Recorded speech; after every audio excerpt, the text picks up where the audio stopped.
Hello, hello, hello, hello, hello. It is... What time is it today? Tuesday? No, Thursday. Already Thursday. Hammering away at these Deadpool scenes. Oops. I think the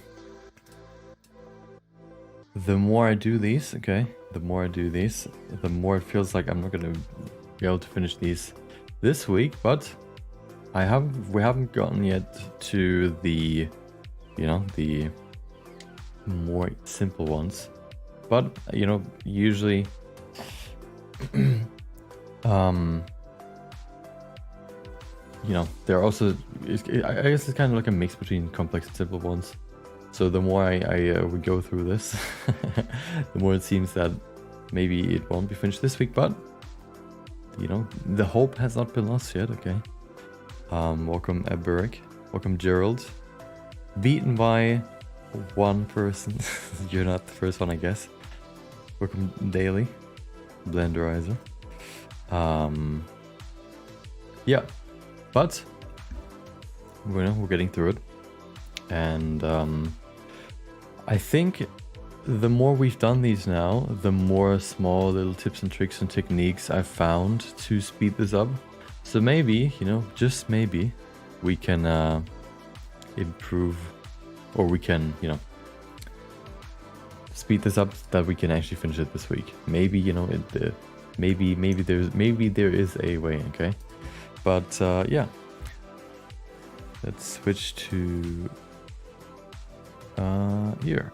Boom! Wow, music is it feels a bit loud, but it's almost over. So let's wait for the song to finish and then see what the next one is about, and then we can determine whether it's too loud.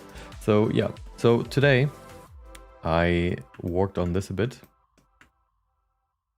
and you know, just try to refine the liner for this. It's quite a complex, or like a complex scene, so there are a lot of, you know, lines that I needed to adjust, but I feel like I'm almost done with this, okay? I feel like that's what I always say when I start the stream and show up in the scene that I already started working on. But this one, the only thing that I want to really adjust for this is the how the line art, you know, it's the line art. And I've already adjusted this one. I don't know why this one is now weirdly distorted, but it shouldn't be too hard to fix. This one, I also am at I'm at the last frame of this one. So once this one's done, all the line art for this one is also fully, you know, fully executed, fully done. And then the last one that is missing is the one in the back. And the one in the back, I think the automatic line art actually worked the best. So I hope I have to do the least adjustments there, but you know, we'll get there when we get there. We'll do the, you know, this one first, and then I guess I'll figure out what this is about, why this looks like this. But yeah, and then this one on the end. Then afterwards, I want to get to this one, you know, quicker than yesterday. Which scene is it?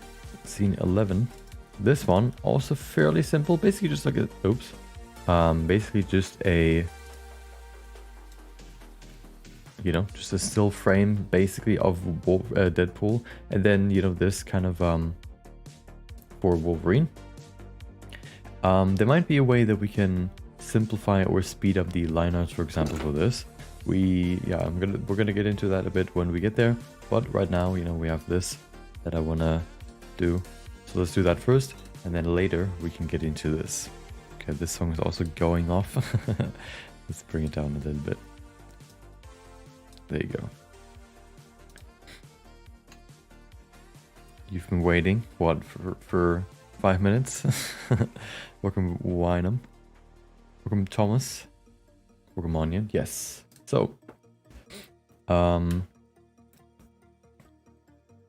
So basically, what I've just done is we went in here, and the way that I kind of created these line arts here, or the line art for this, is not only, you know, kind of outlining these blocks, which, you know, without these outlines can merge all together pretty easily. As you can see, this is what it looks like without. So the line art is pretty essential, right? But maybe not it doesn't have to be as clear or as similar as, for example, for characters. So you have a little bit more freedom here, but you know, just about doing this basically. And then also doing the same for this orange bit right here. Wherever the orange bit kind of covers the blocks or the line art of the blocks, you know, first of all, they need to, of course, be removed, the line art, but also oops, wait, oh, okay. That's annoying. Well, I guess I'll do it like this then. It also needs to be kind of surrounding, you know, this orange bit when it's covering it. So as you can see it here, for example, I've kind of always outlined these orange bits when they cover the white blocks. So I want to do that here too. Sometimes the white, you know, this effect gets a bit thin, then I just kind of cut it off. But usually it's pretty straightforward. It just, you know, takes a bit of time. Oops. There you go. Yeah, and then just go along the line with these smooth brushes. Pretty simple. Also, since this scene is very very fast, you don't have to be 100% exact with the lines. So you can, you know, make it a bit faster, be less precise, as long as, you know, as it kind of follows the same structure. It's all good. You can also simplify it a bit. This, of course, you wouldn't necessarily want to draw it like this in actual anime, right? If you were to paint this with gouache, for example, what I think is pretty common to paint characters with. But of course, you know, this is just a procedural effect. So some more detail, because procedural basically has infinite detail or potentially infinite detail. Maybe has some aspects, or like some small lines that wouldn't be there if you were to draw it. But, you know, for the sake of speed, of course, I wouldn't want to draw these things myself. So using this instead is definitely better than nothing, or better than manual work.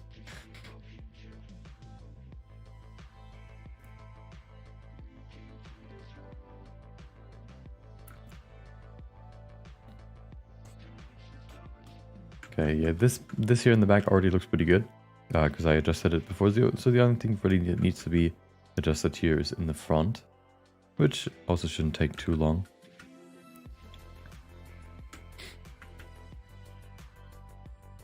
This can go. Okay, good. Boom. Good. Okay. This is kind of overlapping, but it's fine. It's not really that visible, so I don't want to outline it. And then these long lines right here.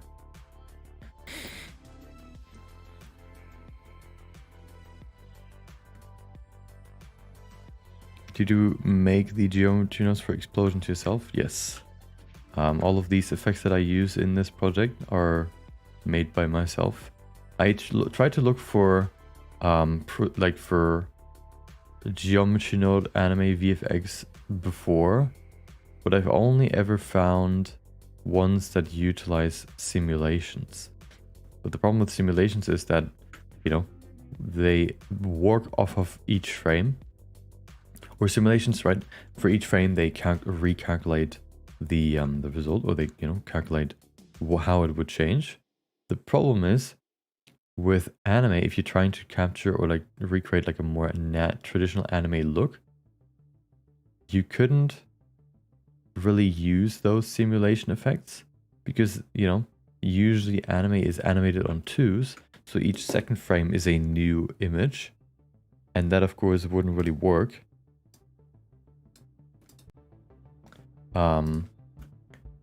Yeah, it would kind of break the effects that you're of course trying to create. So I created these effects myself. They're not controlled by, you know, simulations. They're basically just controlled by a single slider that allows you to play the animation and then customize it, you know, play the animation from beginning to end and then customize it however you want the animation to look. This way you can basically, by changing the slider, you can, you know, on your own control when it's supposed to, for example, stop, you can animate it on 2s, you can do all that kind of stuff. And create procedural effects, you know, anime VFX. while still retaining that effect of animating on twos.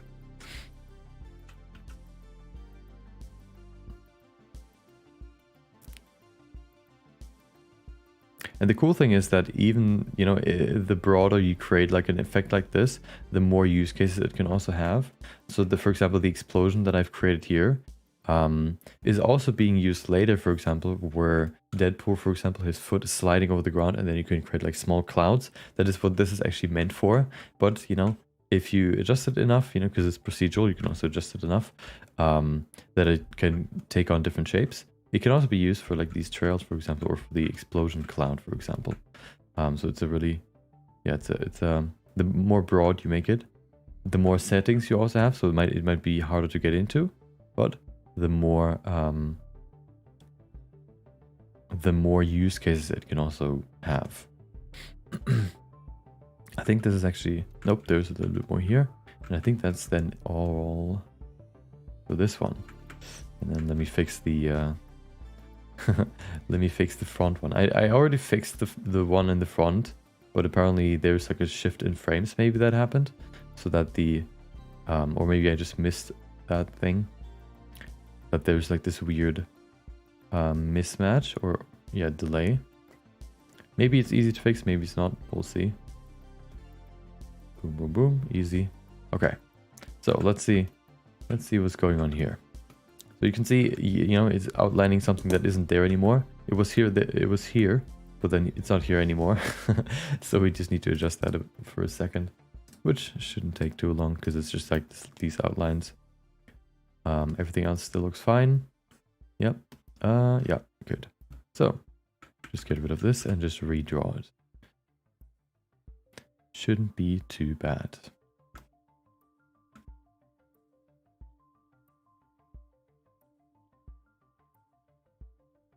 I feel like for actually, so the thing is, you could have, so there's a technique that you can do in 3D that creates outlines that does not require like the line art effect, for example. The thing is, there are like a few issues with it for this scene, or for how I create my line art.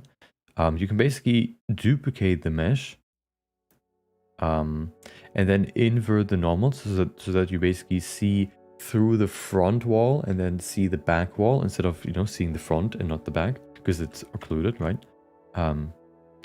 And this way you can basically create like 3D outlines, which could maybe have worked here for these cubes too. The only issue is, of course, I guess you can make them dynamic, but, you know, if you give them a set distance or like a set, thickness, then of course the closer they are, the thicker they look, and the further away they are, the thinner they are. So that's where you might want to have to customize it for each distance, right? But otherwise, it would have maybe also worked here for these to make this a bit quicker. So maybe I don't know if there is another shot where I use these cubes. I don't think so, but maybe for next time, maybe I can use that effect a bit more to save some time here. The problem is when you have intersecting cubes, those might not be represented as like actual lines, but, you know, at least it's then, you can then still use the line art modifier to fix those. It's just, you know, maybe saving you some time beforehand rather than having to paint all of these yourself.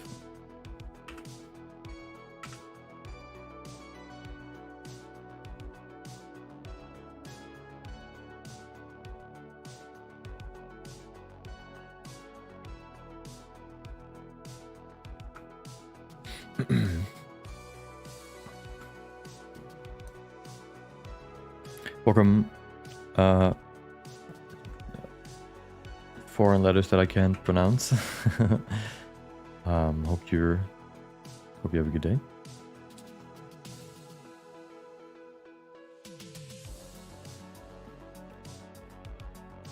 Okay, there you go. So that should fix that. We have a few more to draw and then this should be done. Then there's only one more, which theoretically, okay, when I observed it, it seemed pretty good already. But I don't want to promise anything, right? To myself and you that this is going to be easy peasy. It shouldn't take as long. I will give you a promise, okay, that I will be a little bit more lenient with the next one, especially since it's the one that is the furthest away. I think the only big thing that is missing there is the outline that I'm drawing right now. But, you know, that, especially since it's so far away, maybe you can be even more lenient. We'll see.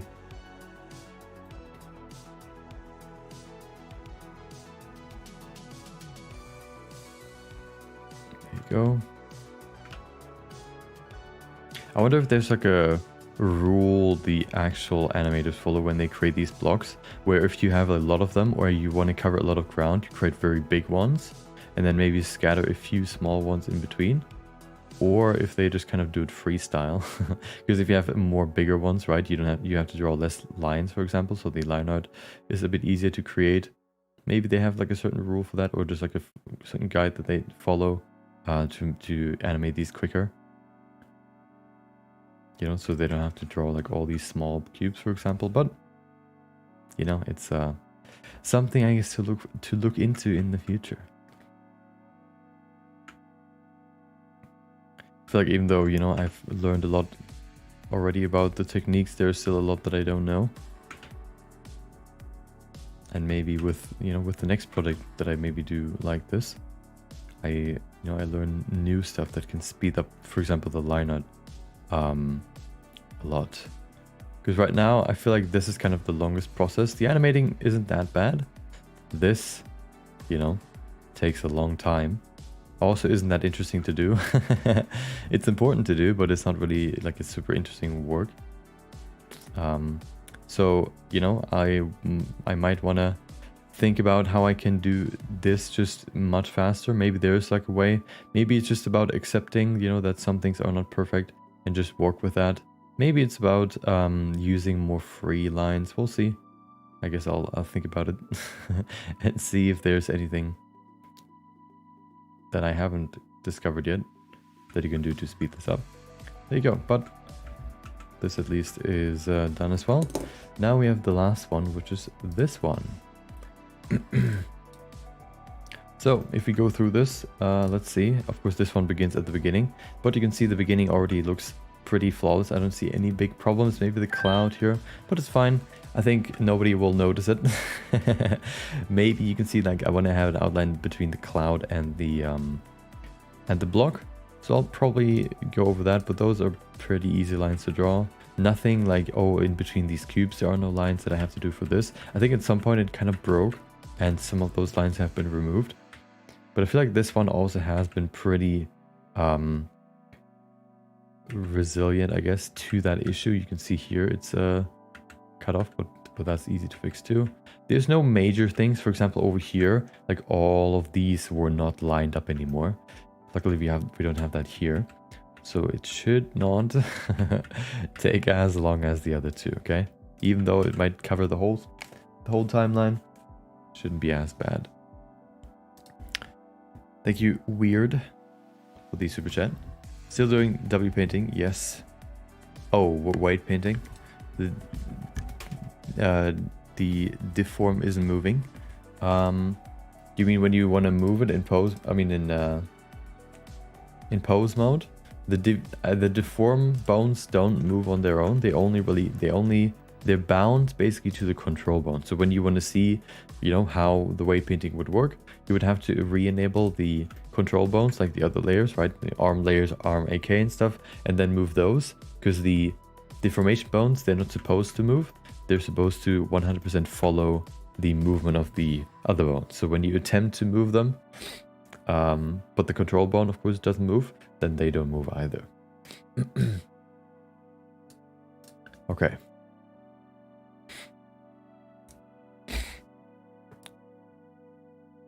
Watching from the hospital, still following. Oh, hope you have good. Hope nothing bad happened, and you can recover quickly. What are you using to animate? Blender. A good old program called Blender. There's a linear curves modifier from Alan Wyatt. What does that do? Hold on.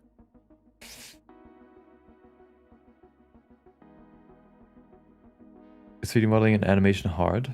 I think there's a certain like certain first period you have to get over, which can be pretty complex and overwhelming. But if you just, you know, keep in mind that, you know, this is all quite in depth, or like there are a lot of things you can do in the program, but as long as you kind of take it slow and start with one thing and then just, you know, add more and more things that you want to learn as you go by, as you know, go and you get more comfortable with the first thing that you started. You always, yeah, as long as you always keep in mind that it can be quite overwhelming, but as long as you focus on the first thing that you want to learn and you keep it fairly simple, you can do it. Okay, a lot of people have learned Blender. It's mostly about just yeah, sticking with it. Do you follow any anime makers on social media? There are a lot of behind the scenes on how some sequences from JJK are made, for example, but it's all in Japanese. Those haven't been recommended to me yet. I've seen some like some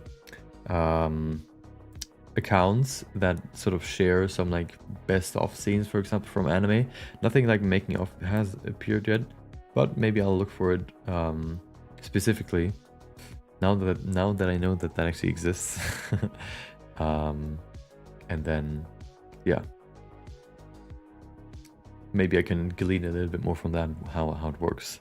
Welcome Dig, what is it, Diggs? Yes, by the way, hope you have a good day.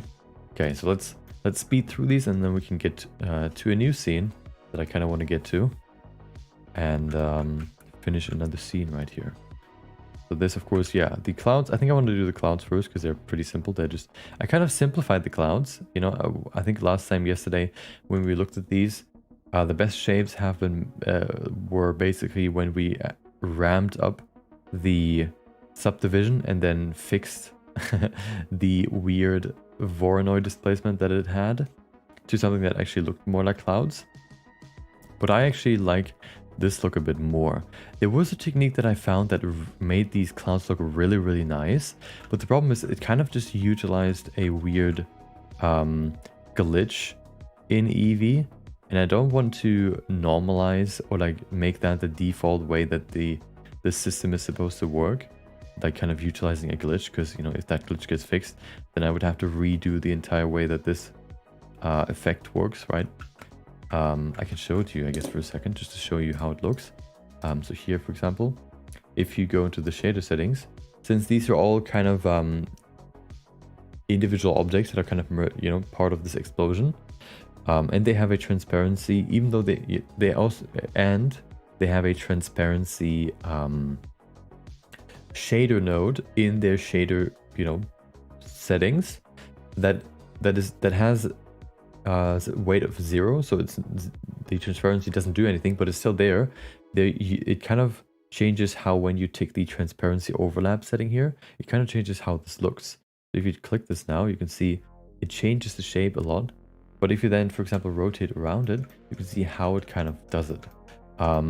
So the way this works is kind of explained in the description of this. Transparency overlap basically means render multiple transparent layers may introduce transparency sorting problems, meaning that if you have multiple transparency objects on top of each other or like behind each other, then you can still render them all without it. Basically, the first transparency layer would remove all the ones that are behind it. And this transparency overlap can create sorting problems, and what that means is basically it can't the problems you can kind of see here. It kind of decides on its own which objects are displayed as the front objects and which are basically put in the back. So here it picks some of these, you know, some of these clouds to be in the front and some of them not to be in the front. As you can see, it looks kind of like parallax, how they kind of shift around, especially like the one here, this shape right here in the front. This object is sort of in the front, but it's also not fully in the front because this shadow that is actually somewhere in the back is in front of it. So it creates like this weird overlap effect, and it wouldn't really work well, of course, for rotations. It looks pretty nice because the shapes are a bit more merged, but I don't want to use this sorting error or sorting glitch as the as the main way to use this. So I kind of just resorted to actually reducing the resolution, which made these shapes all a bit more, smooth, a bit bigger, I guess, to create a more cloud-like look, rather than kind of trying to use this glitch. Yeah, unfortunately, I don't think there is a way to kind of actually recreate this with geometry nodes, for example. So I couldn't really actually find a way to utilize that glitch as an actual feature, but I feel like this way it also doesn't look too bad, especially when you also, for example, crank up the blur on these. I've added a blur right here to blur out the normal. So before it looked like this. Oops. Wait, what? Let me select this again. Is it selected? Yes. Actually, no, I removed the blur. Never mind. I thought about adding a normal blur so to smooth out these shapes a bit more too. But I actually removed it because it didn't look... It kind of created some weird shading that that looked exactly the opposite of what it's supposed to look. So maybe I'll revisit that at some point, but right now I just want to get this done. Yeah, so there were a few things that I changed on here that I haven't, shown on stream. I did it afterwards, but everything else, or the main things, are still the same.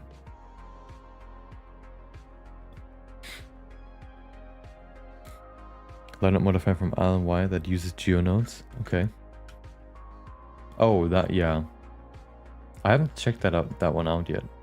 I've seen it before, but I haven't checked it out. I might actually, maybe I'll check it out in a second, because I think he also made a video about it, just so, because I'm curious what the technique is and if it could work for my workflow right now. Of course, my workflow could also change if I found a technique that is like super convincing, I guess, and only really would require me to change something. I'm not really bound to any techniques. I'm really only bound to the final result, right? So if there's a technique that makes my images way better, my final look way better, where I would have to change my workflow, then, that's fine. It's all about the final look.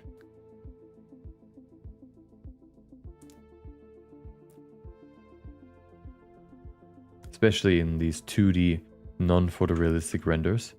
All that really matters is the final look. The model, it doesn't really matter too much. As long as the model does what it's supposed to, create at the end, what it looks like doesn't really matter.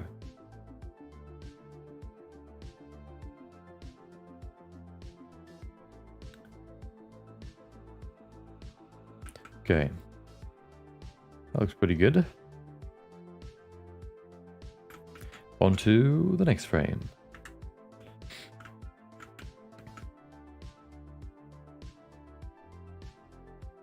This will be a bit more annoying once the orange bit actually covers this, but at least in these first frames we can speed through these because the shapes, I guess, that we have to outline are pretty simple, and most of them are already here, so the clouds are really the only thing that needs to be added,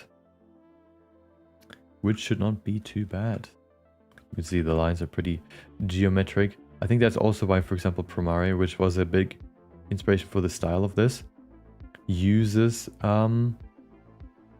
this kind of geometric look for their effects, for example, because it's easier to create with 3D, of course, rather than like some super smooth explosion, for example, making them geometric, for example, or like their explosion, I don't know, like laser beams or whatever. Much easier if geometry, 3D geometry, can get away with less points, with less smoothness, I guess.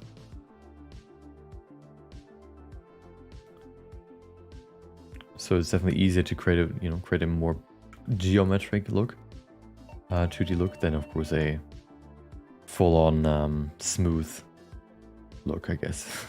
Gotta go to the door real quick. I'll be back in a second.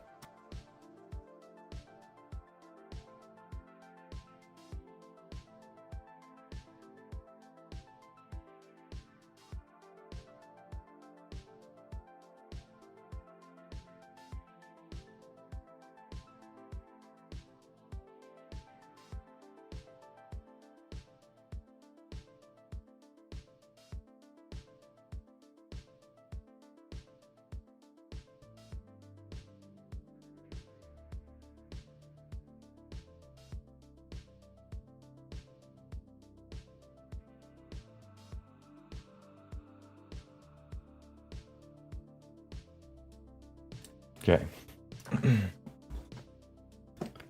Attack on Titan uses 3D backgrounds and camera work. Yeah. Yeah, but I feel like they disregard. They're not trying to make it look painted anymore. With like the camera movements that they do. They make it look painted in the way that the 3D models look. But they're not trying to recreate how you would paint camera movements like that. So it's not like that, you know, they're trying to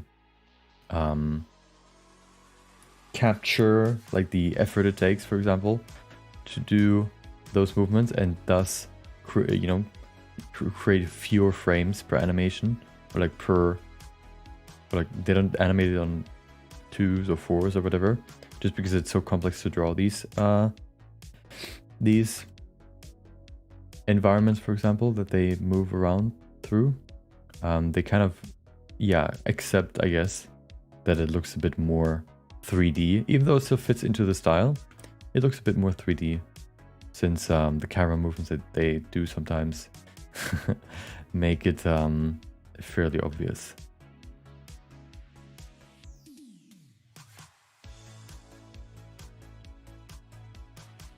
So it can still fit into the style, but of course it is not, they're not trying to hide it, I guess. Okay, that's good. Oh, nope, that's actually fine. Any other issues? I don't see any. Good. Next one.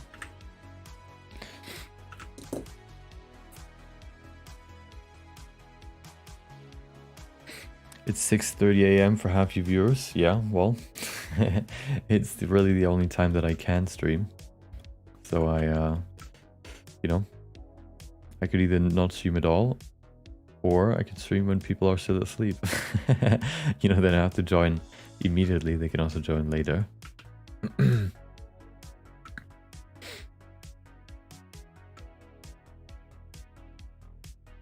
know, they don't have to watch the whole thing, which I think rarely anyone does.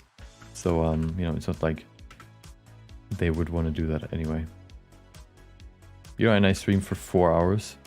So, at least, you know, in the end, they can join if they're early enough. If they're like from the furthest side of America that they could be from.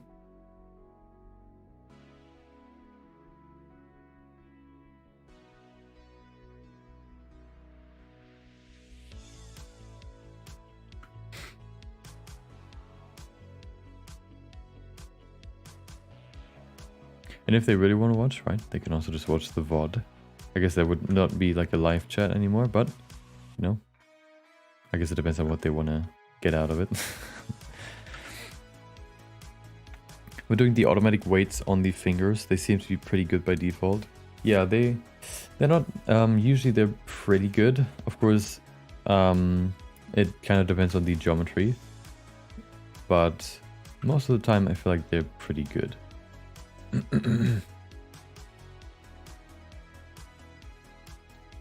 They can be sharpened a bit sometimes, but other than that, most of the time the fingers are not the biggest problem. The biggest problem usually is just like shoulders and yeah, the area around the shoulders, just because there are so many, like, you know, limbs and the torso, for example, being close together, so the weight painting can kind of confuse the two, or it's also just generally hard to find the perfect weight painting for that region. So expecting the automatic thing to do that, you know, it's kind of a tall ask, I guess.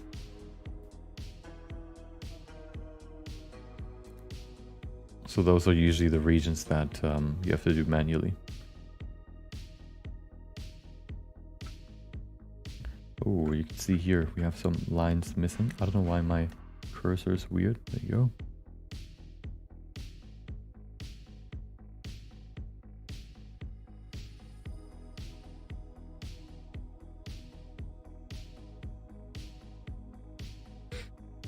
Okay. And then the cloud outline, and then that should be everything. Good thing is that the background turns black, so the outlines around these cubes don't have to be there anymore, since it's just black. Anyway. Obviously a deliberate choice. Smoke doesn't even need outline. Yeah, but it's basically, I'm not necessarily outlining the smoke. I'm outlining the cubes, which are, you know, if they have an outline on the outside, they would also, I would say, have an outline when they touch the smoke. So that's why I did it there. As you can see, like when the smoke, for example, is not interacting with the cube, like here, for example, it doesn't actually have an outline, right? There you go. So I only really do it when the cube, I guess, touches it.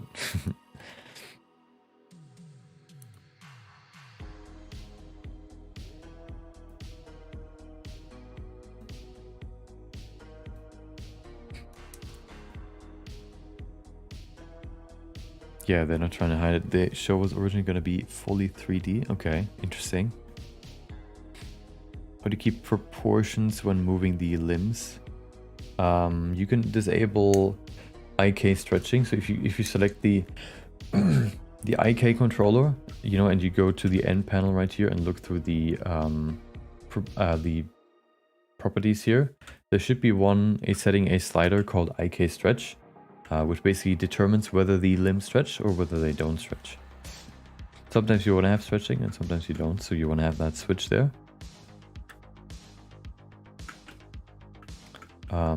Yeah.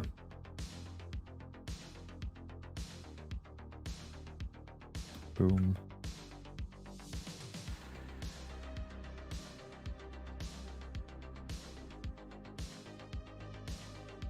After this one, actually after this line, I want to check out the line art modifier real quick. Just because I'm curious. Let's check it out now.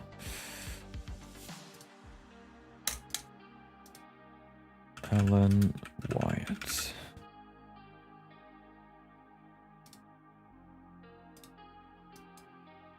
Okay. So, line art curve modifier. Let's see it. I guess both of these. Well, this one, yeah. I just want to skim through this real quick just to kind of understand it. Let's see what it looks like first of all. Oh, well. Okay. Settings, good. There it is. Okay.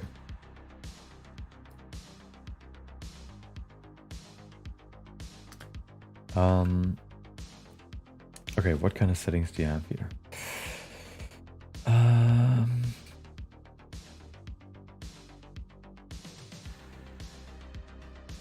Colors, thickness, deform. So the thing is, of course, the biggest thing, although it looks like it's already the case, is the thickness based on the camera, based on the world. It seems like it's based on the world. Wait, yeah, no, based on the camera, maybe? But I might be wrong. The one thing... Okay.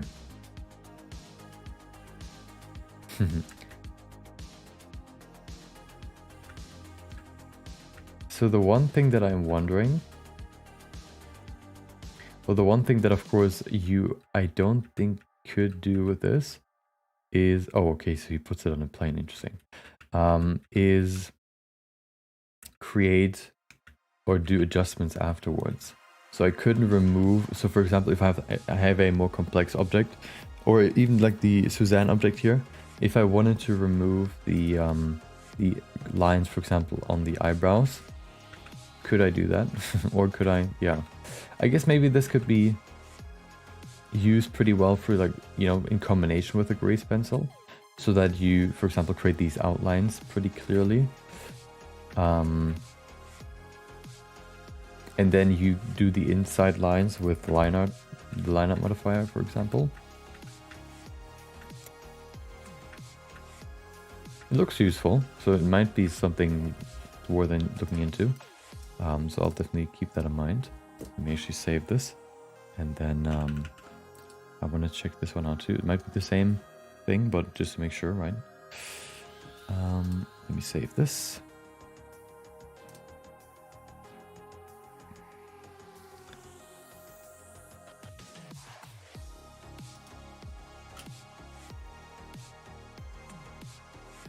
Where do I even save this? Here. No. Yeah, maybe here.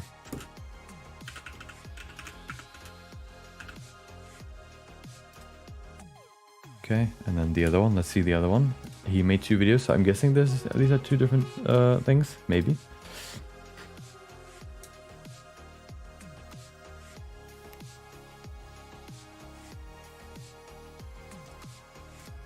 Okay, let's see.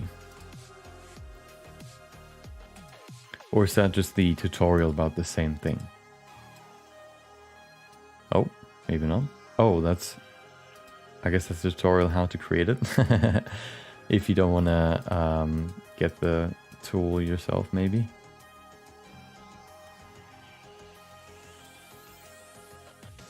Okay. Okay, yeah, okay. So it's basically the same technique, but just, you know, explaining the basics if you want to create it yourself. Okay. Yeah, I wrote it down, and I'll look into how maybe I could include it. There might be ways, you know, to combine multiple different techniques, like the inverted hole that I talked about before, and maybe this to make the line out easier. Maybe there's like a really good combination that you can do with them. I guess I'll just have to look into it a bit more.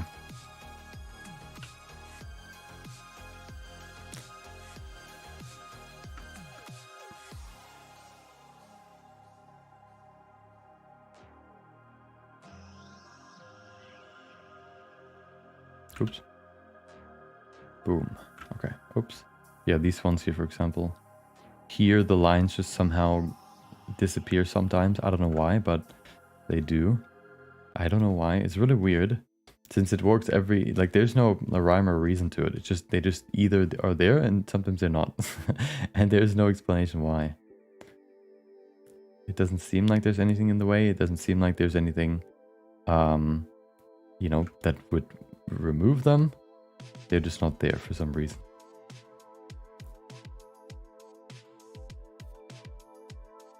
Okay, that's good. But, you know, one quick line and it is all fixed. Oh my god, I'm losing it. What is going on? So many. What is this line? But it's fine. We're going for the 80%, right? Not for the 100% or 95%. Usually you don't really reach 95%. There's always something you can do better. But for this, we want to reach 80%. If even. I think I still need to be more diligent about how much time I want to spend on each of these and how much attention to detail I can or I want to have. There you go.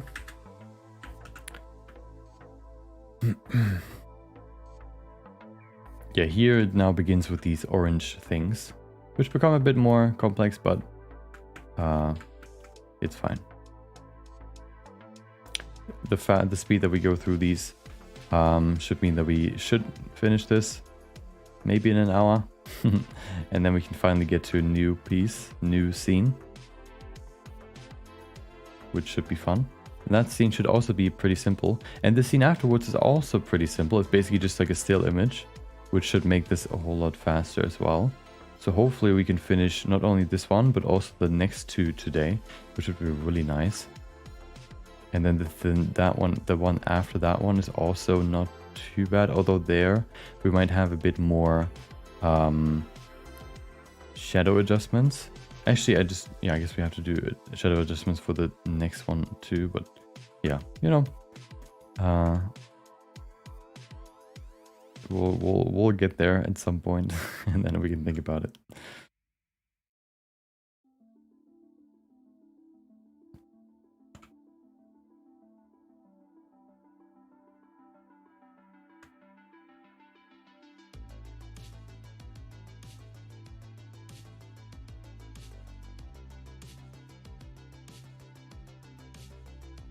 Today yesterday, today actually, I downloaded Affinity Photo, I think it's called, or Designer, I don't know which one it is, basically, you know, Photoshop, but made by Affinity.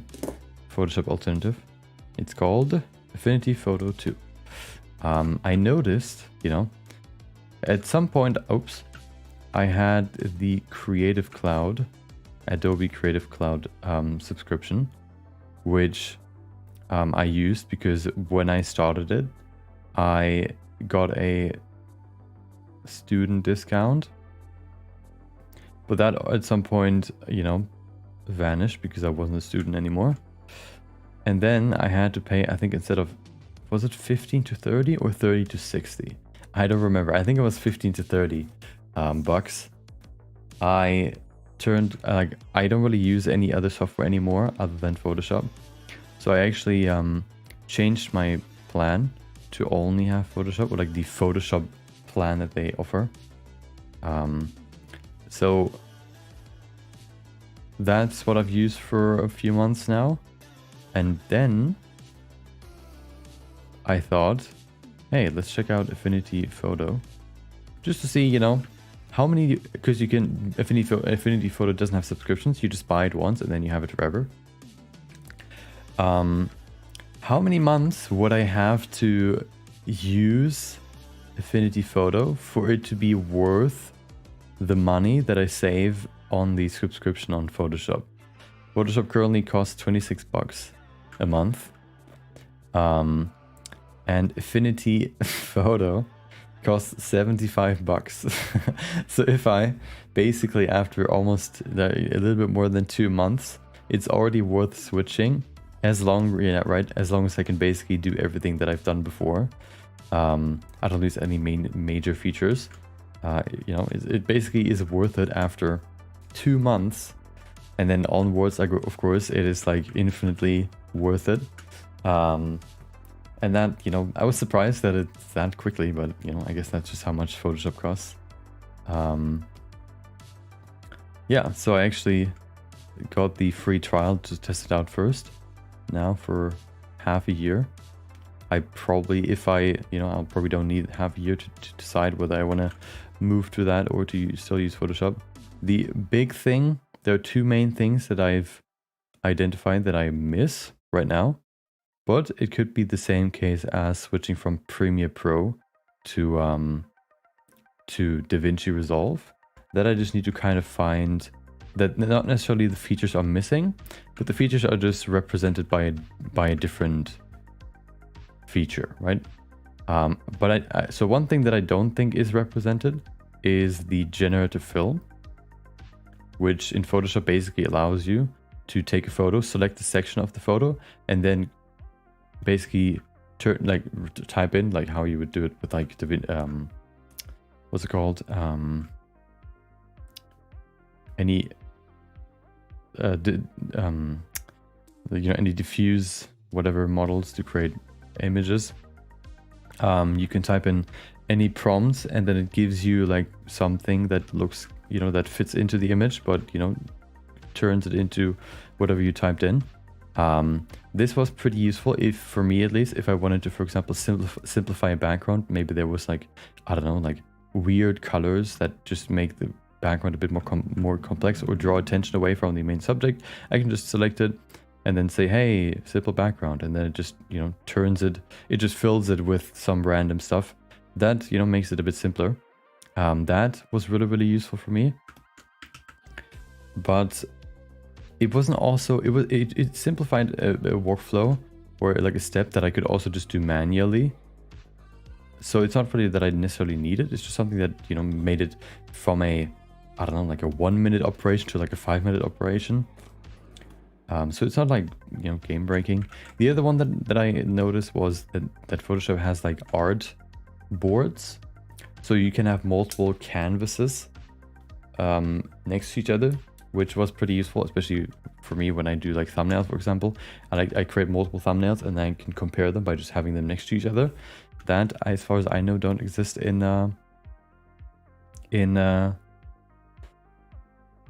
Affinity, but there might be a different way that also exists in Photoshop that might exist in Affinity that I could use there instead. So, you know, I'll keep using it and then see, you know, which one I'll stick with. The, you know, the allure of saving $30 a month is pretty high, I must say. So, let me actually calculate how much that is per year. Dude, please.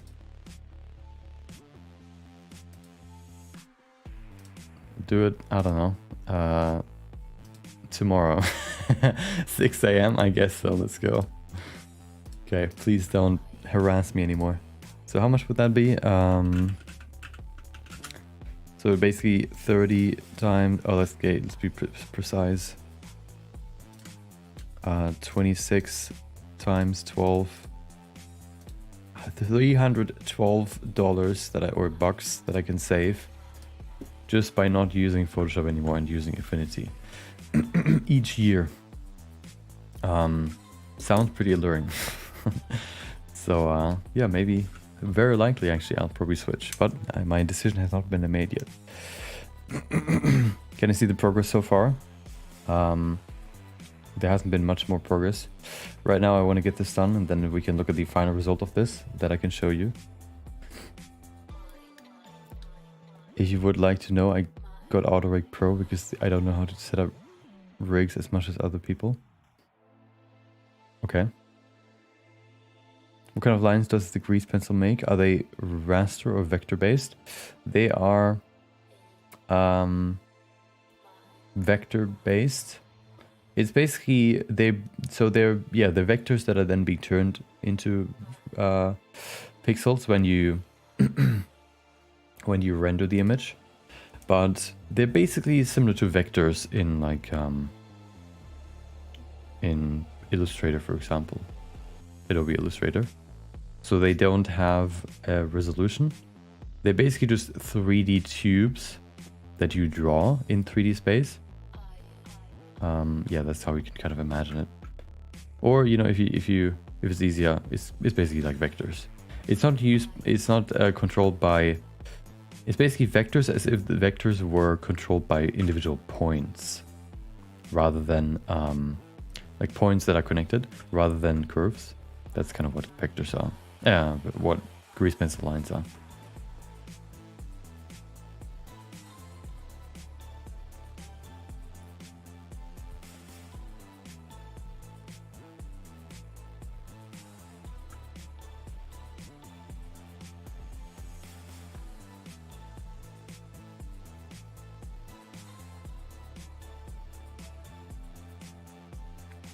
Okay, one more line here, and that should be all of it for this frame.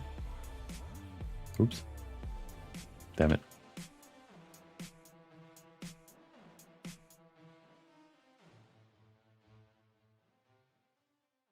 Okay, good. Next one. Oh, hold on. There's a little bit more here that I missed. Wait, is that already the next? Oh, this one. Yeah, that it's already the next frame. So this bit here has not been done yet. The good thing is the more this goes on, the more is covered by this orange line. So the more I actually have to draw too, which is nice. The less I have to draw.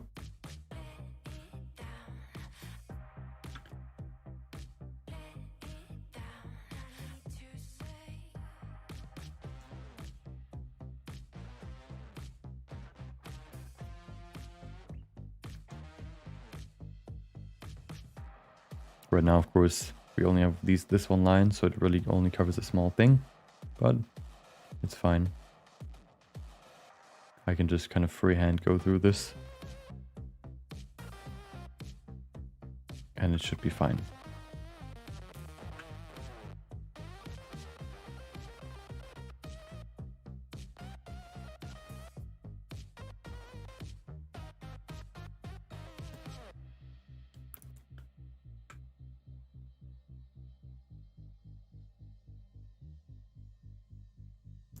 Okay, there you go.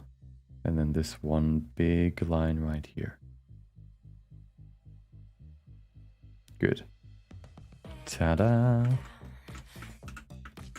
Next one. So, it gets a bit squiggly here, but that's fine. Let me do the clouds first, and then we can do the line again. Welcome, Godzilla. Hope you have a good day. Doing pretty good. Hope you are doing good too. Welcome, XP. Hope you also have a good day. I switched from Photoshop to Clip Studio a long time ago. Yeah.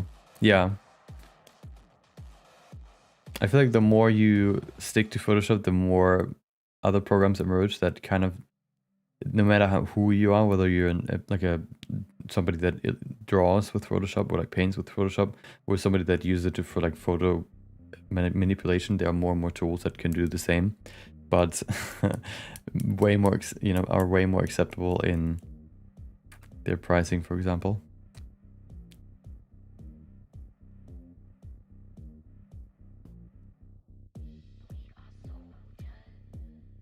How do you make the smoke from the explosion? It's a procedural geometry nodes effect that I created myself. Having problems finding references for cartoon face topology. Finding references for cartoon face topology. Oh. I guess you could look for I guess you could just look that up, for example. Or there is one person that created like Timmy Turner from Fairly Odd Parents, for example, in 3D. I think there they also show their topology, how they do it. There's also one person that I've seen, I don't know, I've just seen a clip of it, that created the, what's that show called again, where you have like these blue cats in like a, cartoon show. I think it has like some blue cats and some like a star too, I think. I don't remember. I've never watched it, so I couldn't. Yeah, I don't remember the name, but they created one of those characters, for example, in 3D too, and showed the topology. Sometimes, it requires a little bit more research to find what you're looking for.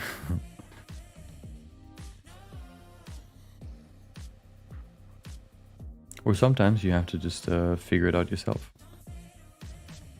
Or sometimes you can also look for like stuff that is like around that topic. That can also help.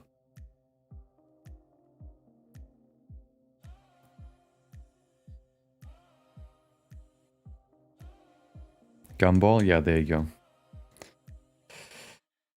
What did you do today? I drew more lines. Created the line art for some of the scenes. For this scene, basically. Fixed the line art and cleaned it up a bit. Which means that we're almost done with this. And then we can go into the next scene. Okay. Draw this thing.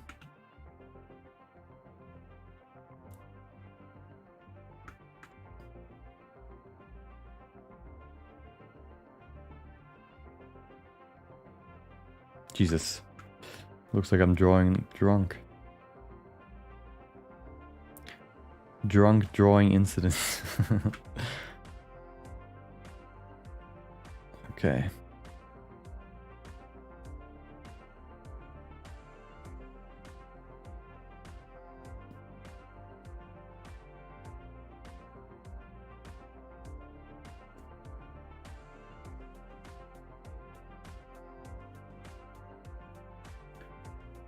Ta-da! 1, 2. Boom, boom, boom, boom, and boom. Good. Next one. Oh, look at this. It's covering a lot more. Nice. I think I also want to stay further away. That makes it easier to draw straight lines, but also makes it easier to see where maybe some lines are not necessary because they actually are too close to another line. But especially, it's just much easier to draw lines more quickly, and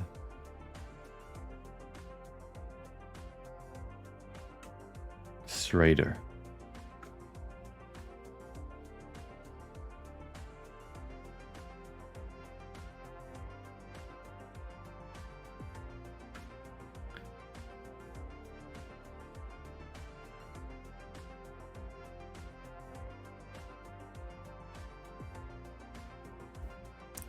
Okay.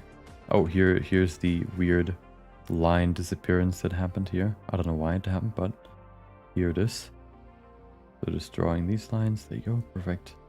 Also here on the ground, I want to have lines to separate it from the main ground.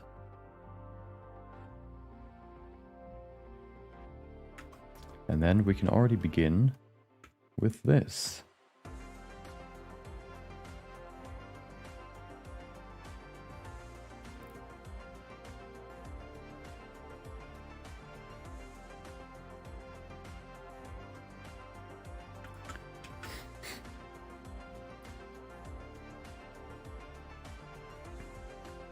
Flat face but 3D.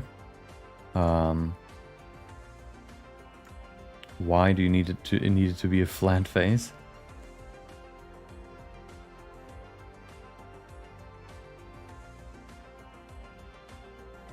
If it's flat, then it's not really 3D, right? You just mean in a 3D software.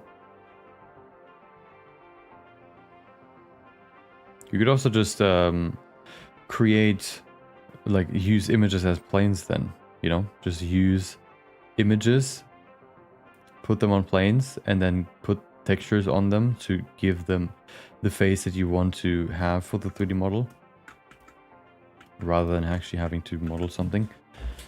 Then just have like all the variations you need to create all the expressions, and then you can go with that rather than having to model anything, if that works for what you're looking for.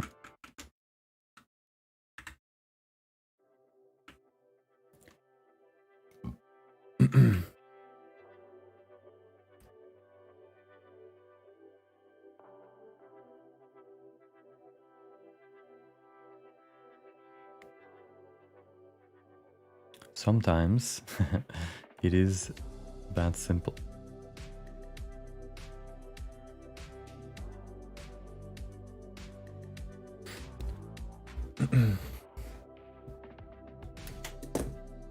Kevin Temmer. I don't know the exact...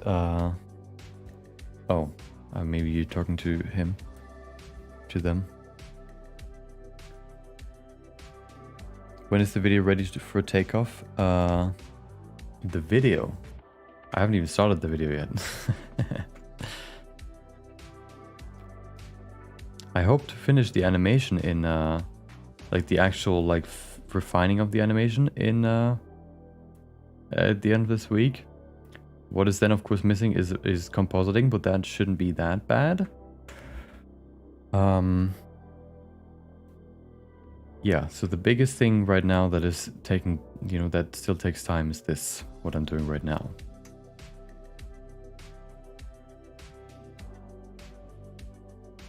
Once this is done, there are just like smaller tasks that are still need to be done, and then I can make a video about it. I won't just publish, you know, the animation in, you know, in itself. You know, I always create a video about the project. The whole project. And then at the end, you can see the final animation.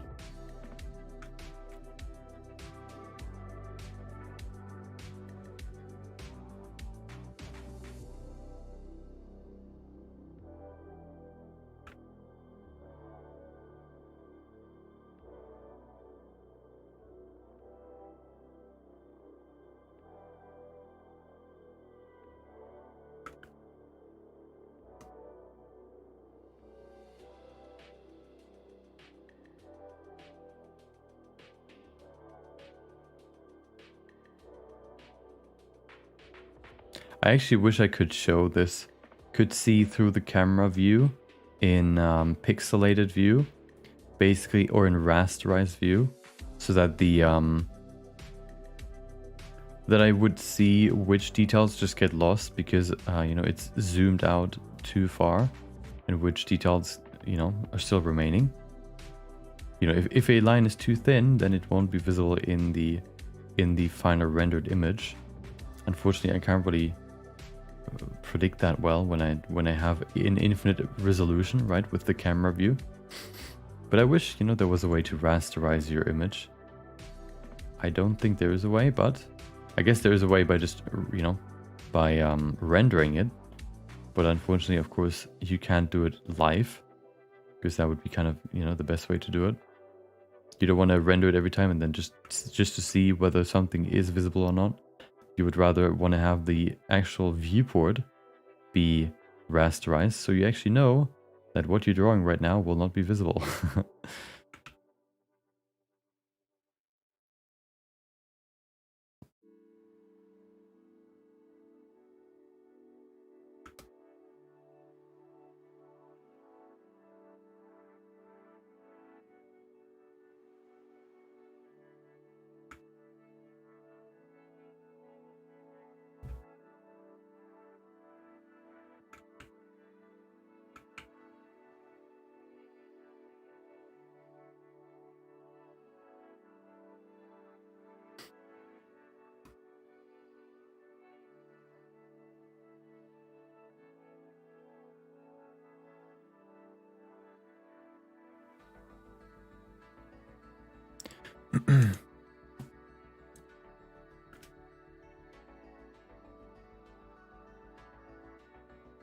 Don't want to do that. I want more freedom on odd faces. I feel like you're describing something. You're describing what you want to do, but you're expecting me to know exactly what you plan on doing. But because I don't know what exactly, you know, you have in mind, I don't really know, you know, what your statements mean. Like, you want more freedom, you have infinite freedom if you want to. If you use images as planes, right? Because you can just create whatever face you want and just put it on there. You could even separate it into multiple pieces. Have like one plane being the mouth, one plane being the eyes, one plane being the nose or whatever. And then just put them all on top and, you know, have them all individually. So you have even more freedom. And you don't have to adjust the whole face, for example, if you only want to adjust the mouth.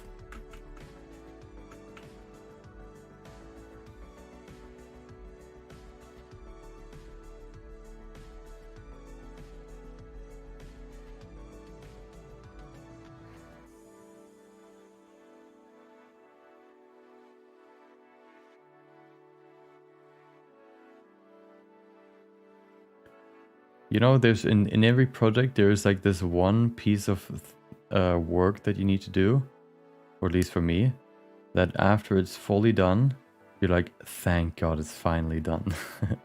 And I feel like drawing these lines here is that for this project. The animation wasn't that bad. It's fun seeing it. You know, it's pretty fast paced.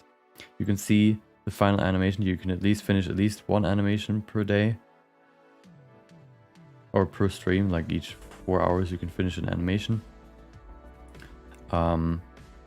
You can, you know, do changes really quickly. You can see changes really quickly. But this, this is takes long. It takes much longer. You see changes much slower. You see each line being drawn, but it's still, you know, not like a huge difference whether you watch right now or like, you know, 10 minutes from now. It like zaps time too. Like, it doesn't feel like you've been drawing for a long time, but after a while you just watch the clock, you just check the clock, and then all of a sudden it's already like an hour later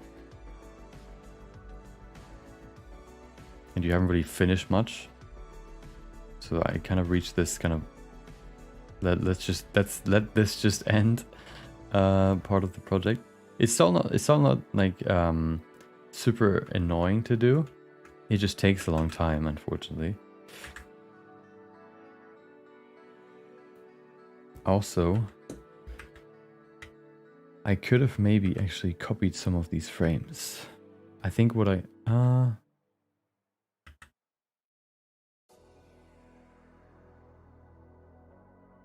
maybe I can copy the frame here. Let's see.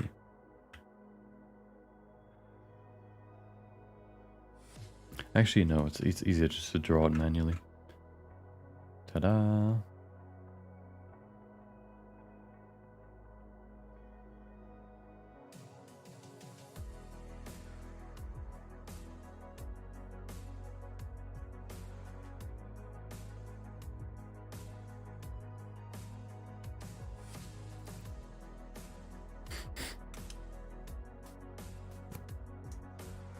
Is the camera view not accurate to the render when it comes to the lines?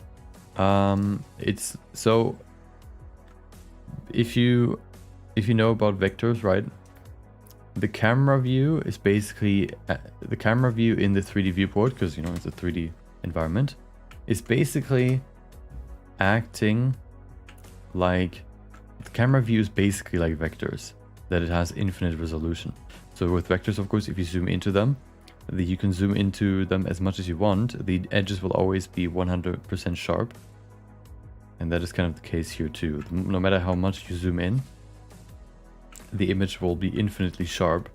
So that also means that, and then in combination, then you also have to take into account that the line art is dependent on the screen space. So if I zoom in, the lines get thinner. If I zoom out, the lines get thicker. So sometimes you don't even see which lines are actually, you know, that significant and which are not. So maybe it's actually better to just stay even further away to even see which lines you actually see, or which are important and which don't, which are not important. Yeah, you can't just, like, if you wanted to see what this looks like rastered, I guess, you would have to render it, and then you can see, oh, this line is this pixelated, this line is this pixelated. But you can't really see that before, unfortunately.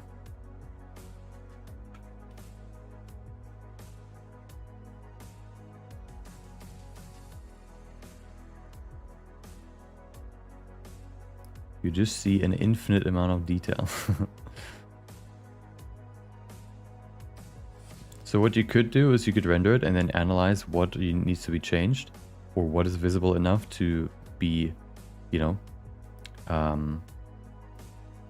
to be drawn, for example. But that kind of back and forth seems kind of annoying to me. So I don't want to do that, especially for each frame.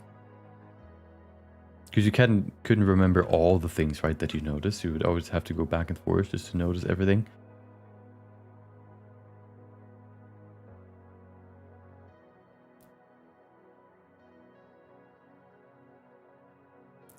There you go.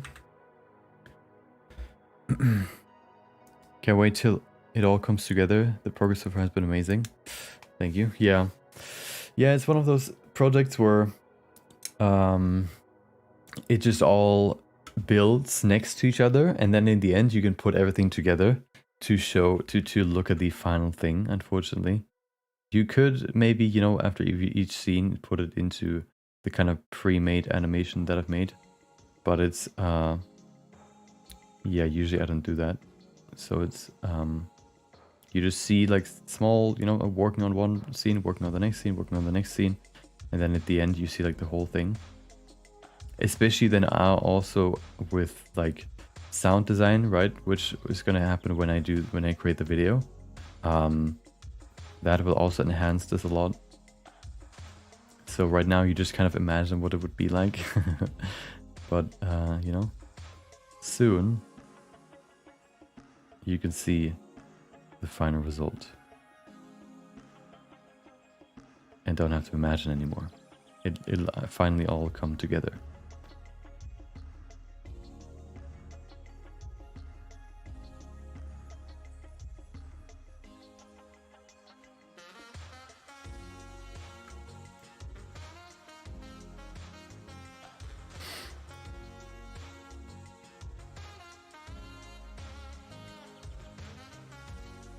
Okay.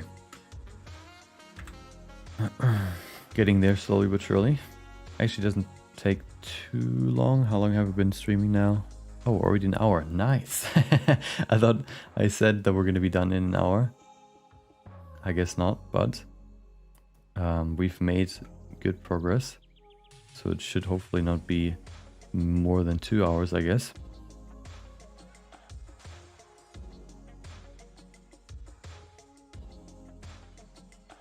Especially now that I'm more zoomed out, it should be a bit easier to draw all of this stuff.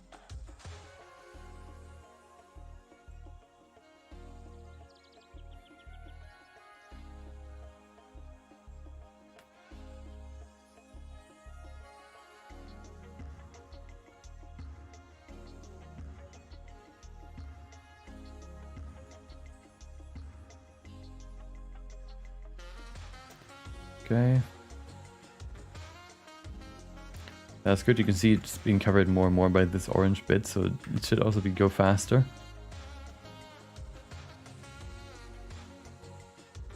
Oh, right here. Some of these blocks up here have lost their detail or their lines, but that's fine. Shouldn't be too hard to add them again. What does this look like? Oh, this isn't a line that should be there. There you go. Good.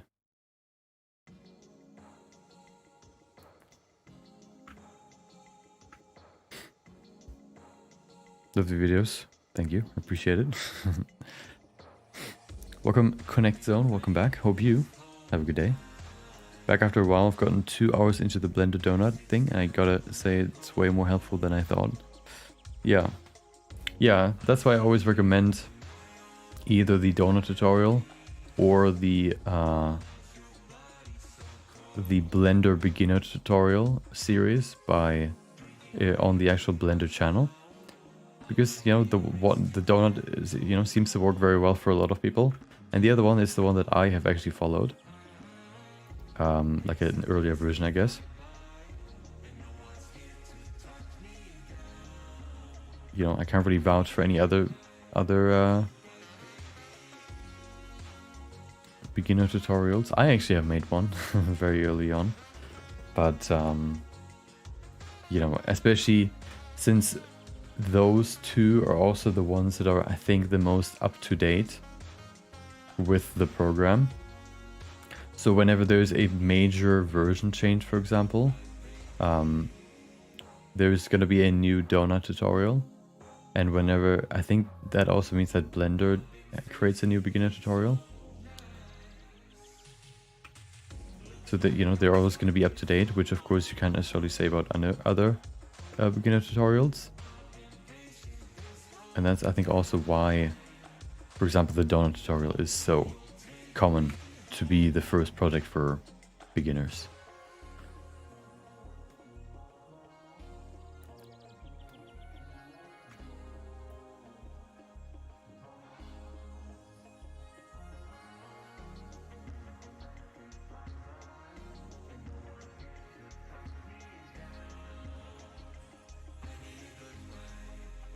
By the way, am I the only one? Maybe the way I hold my pen. So here's how I hold my pen, right? I have 2 fingers on top, right? These two. And then I hold it with my other finger by pressing against it like this. I think when I looked at it in school, most people held it differently. They just hold it like, I don't know, like not with this finger, definitely. But what happens, but because I do it this way, this finger just get like this pressure point on my finger. You can see it. Can you see it? My camera's just not good enough to capture it. Hold on.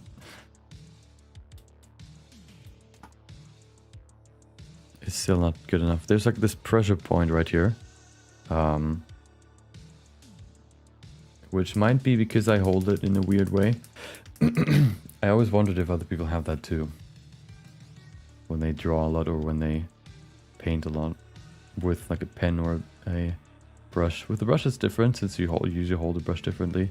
But I always have that when I draw, when I wrote a lot in school. And now when I do this, I have the same problem again.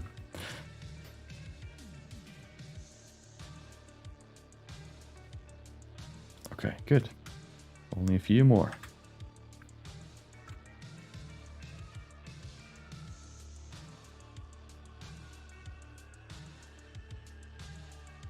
How would you even hold it differently? Hold on, let me check.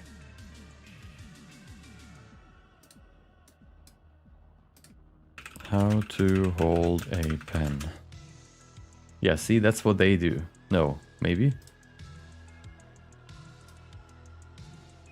Wrong? Right. So I do it correctly. Wait. Your pen holding... What is this? Hold on. What is that? Okay, so I do none of these. I do this one. I do this one. No, I don't. I do this one, but the thumb is actually also on the pen. And then this is holding it from below. Here, I guess it is this. But that's also weird. That's really... maybe it could work too. Let's try 2. Oh, no, I think that's what I do. No, it's not. Oh, this is between... So here underneath you have the middle finger holding it. Okay. But that would create the same problem. Okay, and then we have this one. This is what I do basically. But just the thumb is over here, which is really weird. And then we have index and thumb, okay. So like this. I guess that could work too. But you still have the same pressure point on the finger right here. So the only one that doesn't have that is actually this one, where you don't create a pressure point on your finger. So this one. I guess that could work. It just feels a bit more... Actually, it's not that bad. Yeah, I guess so. I guess I could try that. One might be the only one that doesn't have... It feels a bit, you know, more unsafe. Because I don't have anything underneath the pen, so it could fall down a bit. But... yeah, it slips down. I need to have something down. There. I don't know.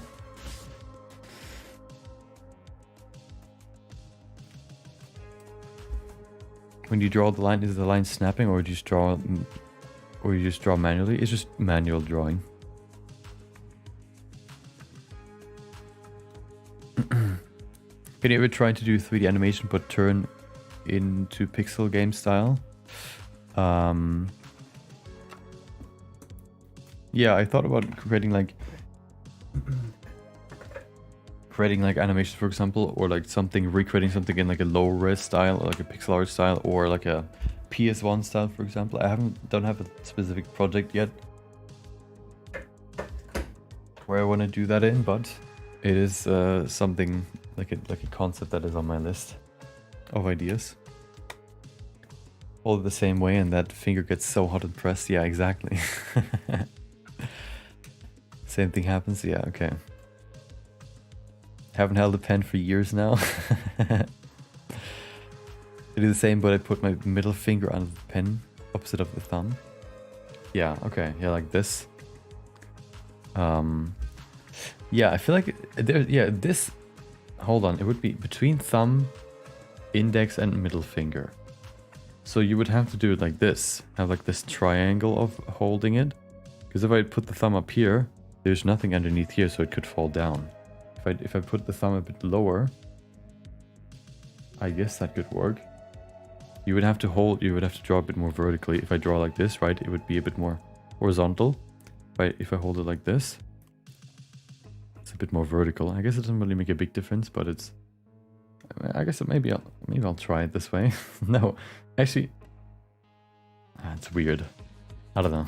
It's all bad.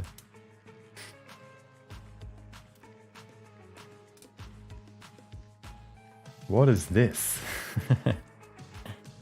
No, I don't know. Maybe I'll try the number 1. Maybe it works. Maybe I just have to accept that my finger just has to suffer. Number 3, yeah.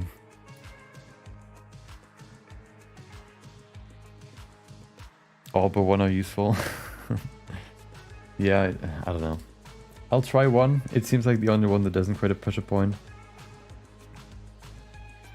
Let's see. Oh god, I already feel horrendous. Oh god, I feel like I have no control anymore. Hold on. Okay, this is how you move. Good. Let's see. Ooh. Feels like walking on stilts. Like no control. Feeling wobbly. Maybe that's just because I need to get used to it. Or it will always feel like this. Probably the first. God. Okay. This way it also feels like I can't... actually, that's kind of always the case.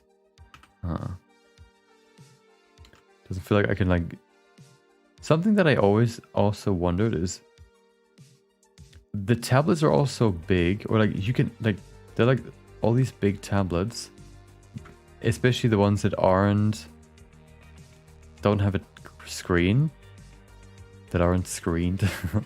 But like, what would be the reason to have a big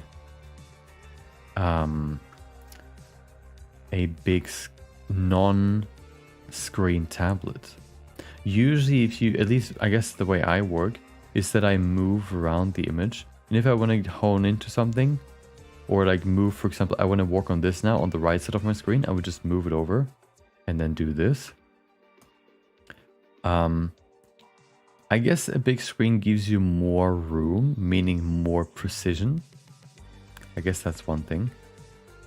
The one reason that I thought of at first that kind of confused me was that you know, if you have a bigger tablet, you can cover more space. I don't know. I guess the smaller it is, the less precision you have, which is, I guess, maybe a valid reason.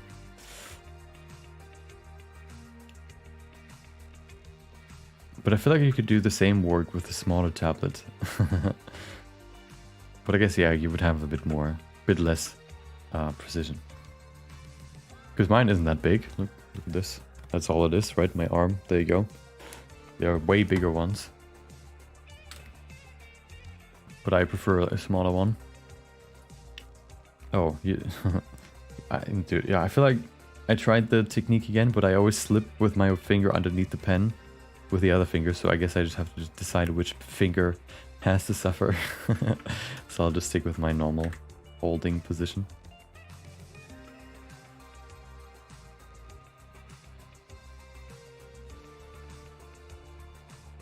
Maybe I just have to press it down less. But I feel like this pressure point isn't created by pressing down with the pen, but by pressing up with the finger, because you want to hold it in place.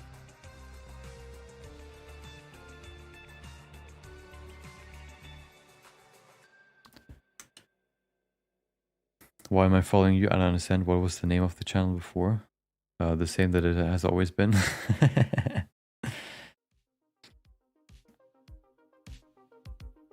I write in italic style. It does help write fast for me, but get pressed real hard and like I need to take this. Yeah, I usually write in italic too, or like in is it called italic? Like the curvier way of writing, not the grade school way of writing.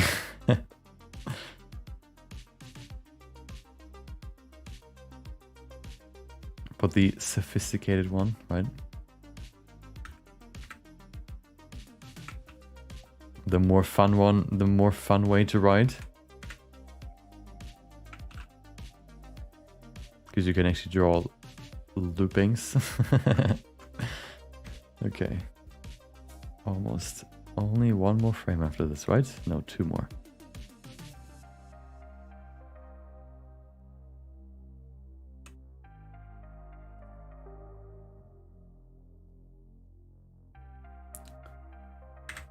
Okay. Second to last frame.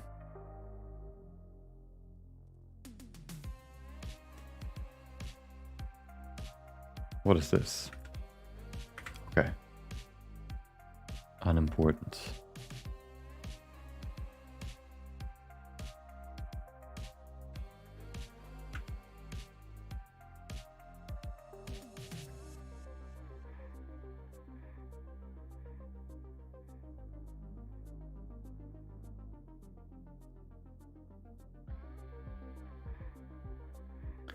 Okay, almost there. This line, apparently these lines have also been deleted for some reason. Ignored.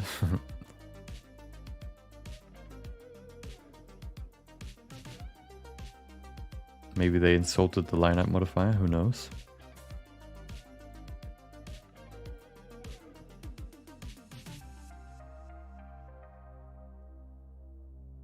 Okay. One more. cursive. Yeah, there you go. Italic is only really like that it's slanted, right? You can also draw, I guess write italic without writing in cursive.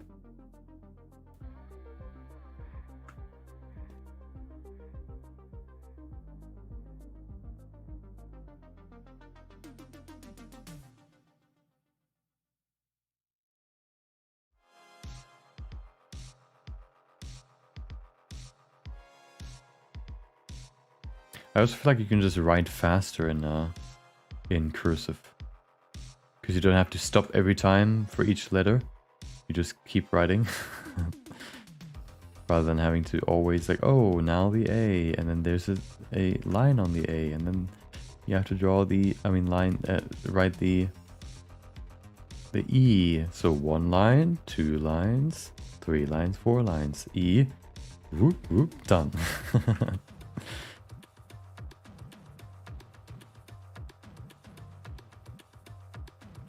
Of course, cursive also is a bit more prone to looking horrendous, because you write fast, for example. So you, I guess, you know, don't care too much about the cleanliness of your lines, for example, as much as if you were to draw them. Why do I say draw? Write them in clear letters.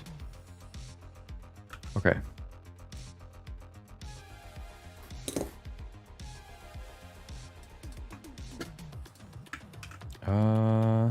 Good. So here's what it looks like. Ooh. Good. Nice. Okay, good. So let's render this, and then we can go to the next one after. Oh, only 1.5 hours. There you go. It only took 15 minutes to finish the last few keyframes. Okay.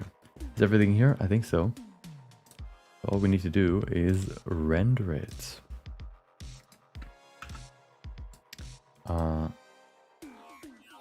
Yes. Wait. Okay.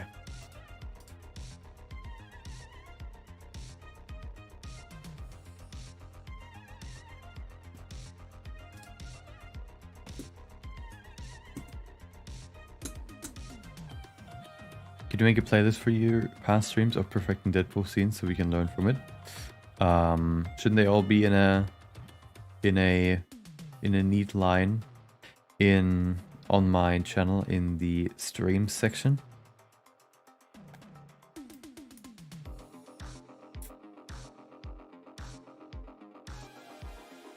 I think so. I guess I could put them all in a playlist too. But it should actually, yeah. I guess it should be fairly obvious to see which ones are which streams, right? So before I did this, I did something else on stream. So it would be, so the thumbnail, of course, is kind of always the same, just the Blender window, but the title would be different. So you could see when it starts, but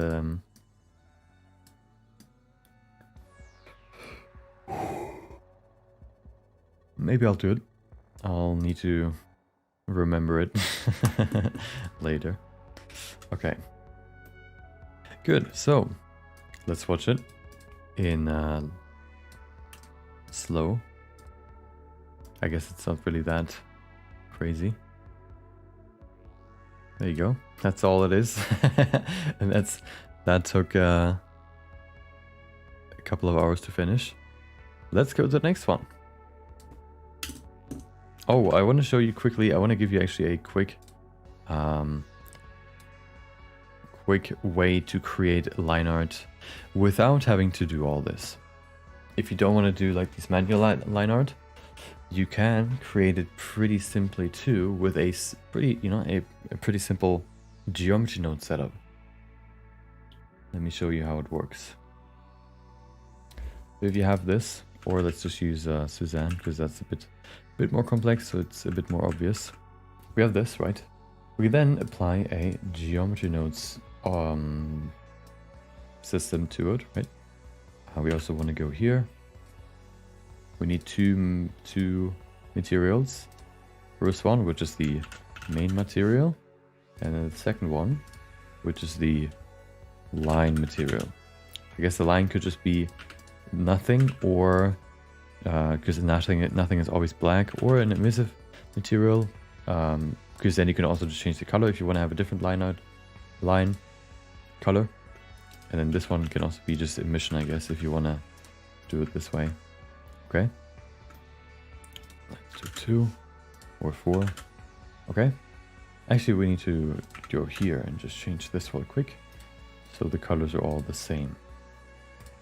There you go. So now you can go into the geometry nodes, and you need a you need a join geometry thing first. What we want to do basically is duplicate the mesh, extend it a bit outwards, and then flip the normals and give it a different material. So what we first need is we need set position.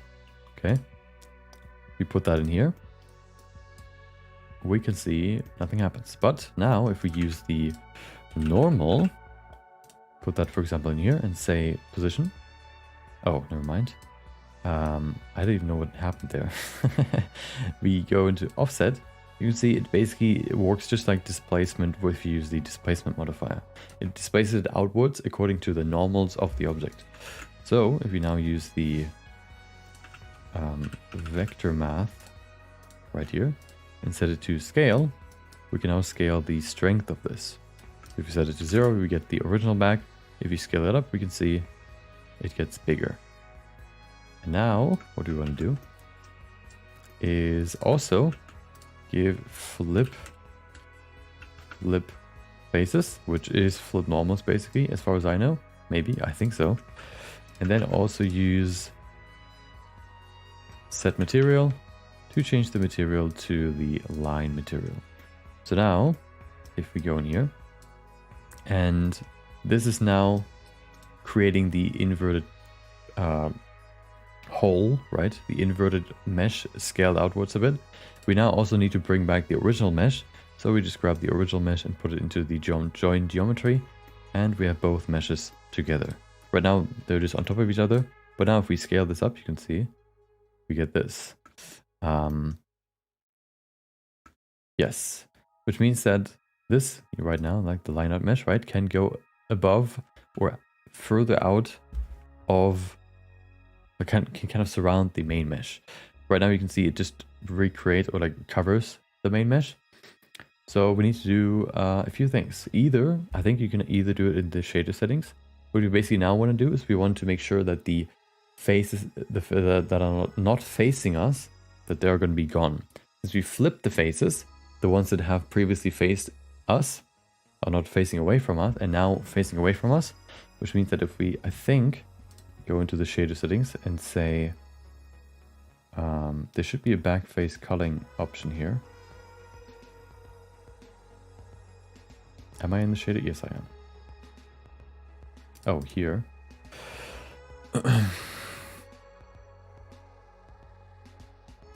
Maybe there's not.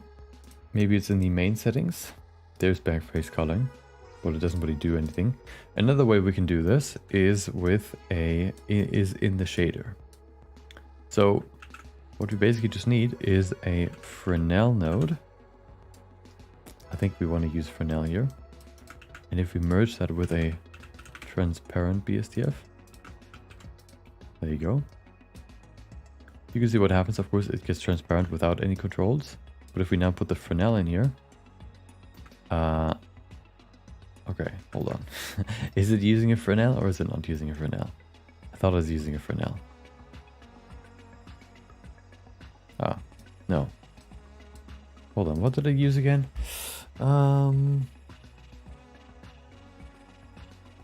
Let me check if it works in this screen. So if here in the viewport, you can also enable backface culling, and you can see now we have this hole around the main object. See how it's kind of has the second mesh visible, but you know, just only the inside of the mesh and not the outside. That is because we flipped the faces. If you, for example, go back to here, you can see flip faces. If we reverse this, this is the front, but now if you flip the faces, the front is hidden because we remove the faces that are not facing us. Now I just need to remember how to show that in the shader.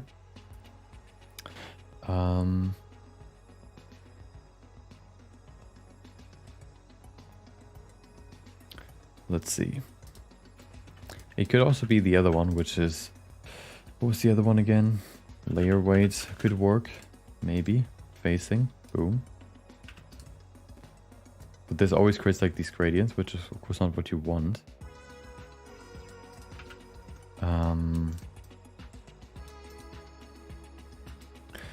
Which one was it again? Is that like... Oh, maybe, hold on. Geometry. This one has a back-facing option. There you go. And now you have an outline. Like this. So you need to use the geometry node, which has a back-facing output. And then you plug it in. And you get this. If you invert this, of course, you get the exact opposite, which is just black. But of course, you need to use this. So this is another way to add line art. You can see it's kind of weird how it works. Sometimes the line art is there, sometimes it's not. It all kind of depends on how thick the lines are and how they, you know, wrap around the model. So that's why they're like super thin right here, for example, in the moment. But on the outside, they're much thicker. So this is another technique and a much more simple technique to do this. But it's maybe a bit too simple for me, so that's why I don't use it, for example. But a lot of games, for example, use this kind of technique. Since it's very, very resource efficient and creates a pretty good look. Maybe you can refine this a bit more to make it even better, but this is kind of like the basic setting for it. The way the monkey's morphing looks so gross, yeah. Ooh, hold on, where is it? Ooh. Looks like a cake that is just baking. Ooh. Yeah, there you go. Okay. Back to this. We have finished this one. Time for the next one, which is scene 11. Scene 11 is not in here, okay.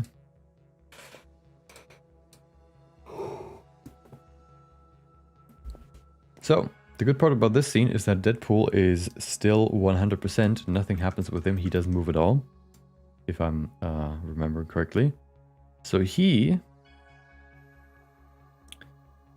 line art is basically just one simple drawing. So we only need one frame of his body to draw, and then he's already done. Wolverine is a bit more complex, but it's not that bad. So at least we can save some time here for Deadpool, and we can also save some time, I think, for Wolverine if we do it quickly. So let's start with Wolverine and then with Deadpool, and then we can do Wolverine afterwards. First of all, we need to bake the line art, and then we can continue with the rest. This one's the line art that we need, and this one too. The good thing is, as you can see the camera moving as it goes, right? And you can see the lines are only where the camera can basically see the character.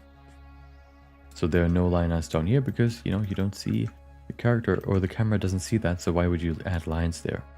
But of course also you can see if we were to use the first frame as the frame that we were to that we keep for the whole animation, you can see it would lose out a lot of lines that are necessary for later on in the shot.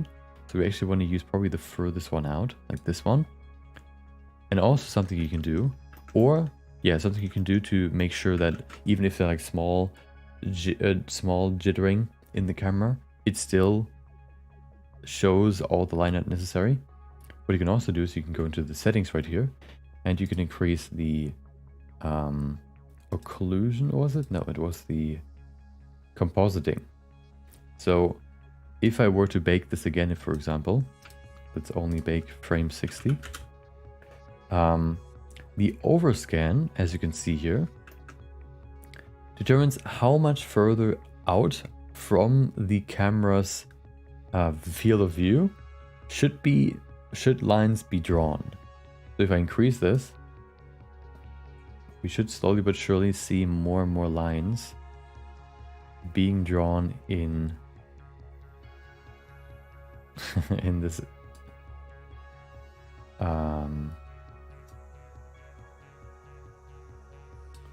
by this modifier. Apparently not. Maybe. Nope. That's fine. Weird. I thought that's how it works. It works that way in other use cases. Maybe it only works when you what does this do? Trim all edges right at the boundary of image. Oh, here you go. You can see it here. Margin to prevent strokes from ending abruptly at the edge of the image. So it kind of draws over the edge. I thought the overscan allows you to add more, but apparently that's not the case. I don't know why, but maybe you have to just clear. Oh, we need to clear the bake probably. There you go. If I do it now, you can see the lines getting bigger and bigger and bigger and bigger. Ooh.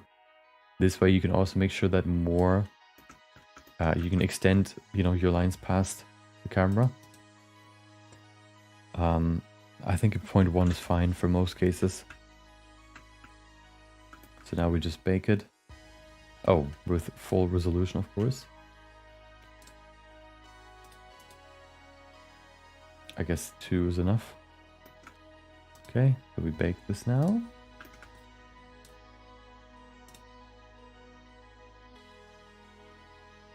Oh, I think I need to do it again. Sometimes it just doesn't want to do it. There you go, now it did it. And then we do the same for the manual lines. Good. And now we have the frame that we need.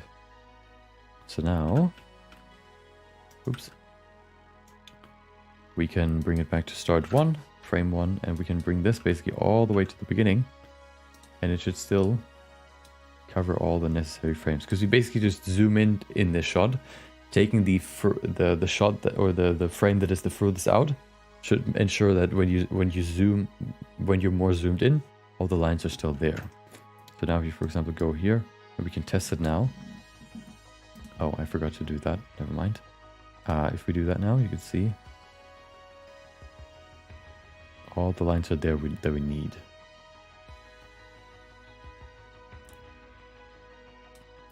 I actually need to do this real quick. The manual lines need to be baked again, just because it is somehow not linked to the right collection. Deadpool manual lines. There you go. That's what I wanted. Bake it. Thank you.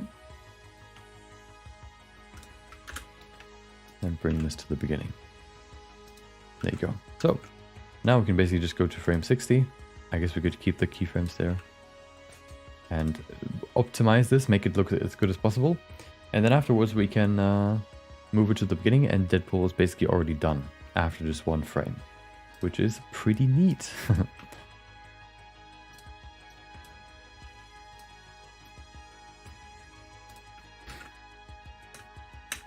How long until this is done? Probably end of week or a bit longer. Next week it should be close to finished.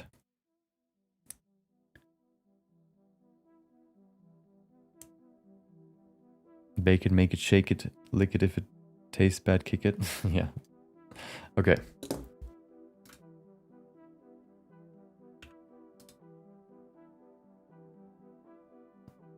So we can basically now fully finalize Deadpool.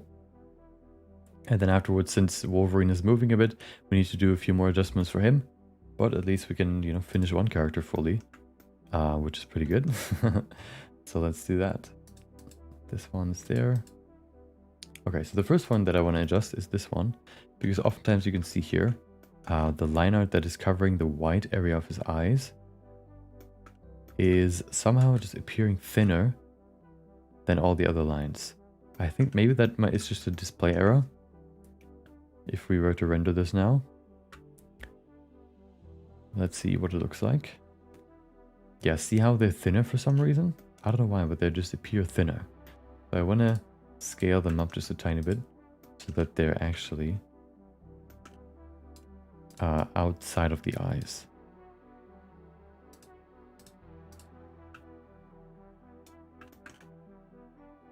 Like this. And that should make them appear a bit thicker. Yeah, there you go. That's better. Yeah, good. So, First of all, I want to remove all the lines that are unnecessary.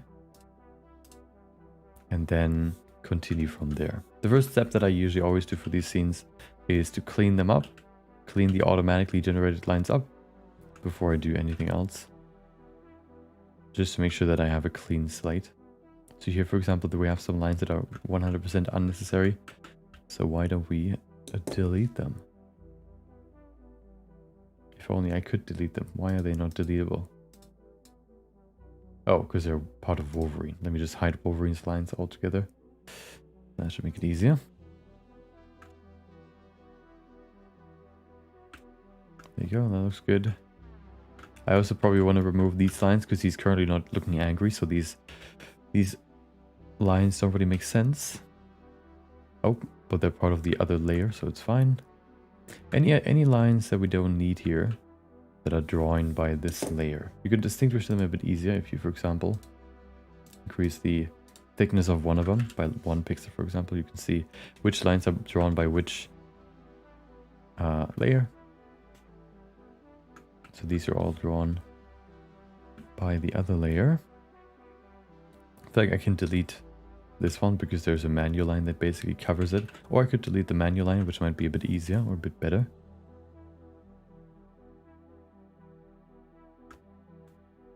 There isn't really too much I need to change here. This can probably go. This is fine. Here we have some weird zigzagging going on. But otherwise, it's looking pretty good already.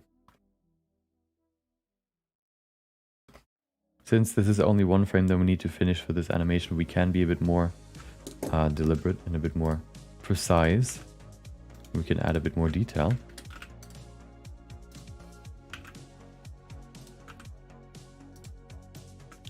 Okay, there you go.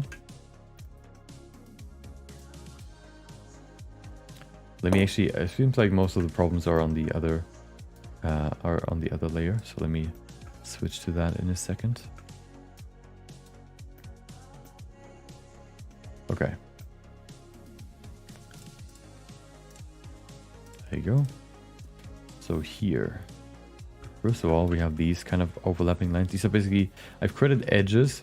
One big issue that you have with the automatically generated lines is that they don't usually create lines in all the places that you want to have lines.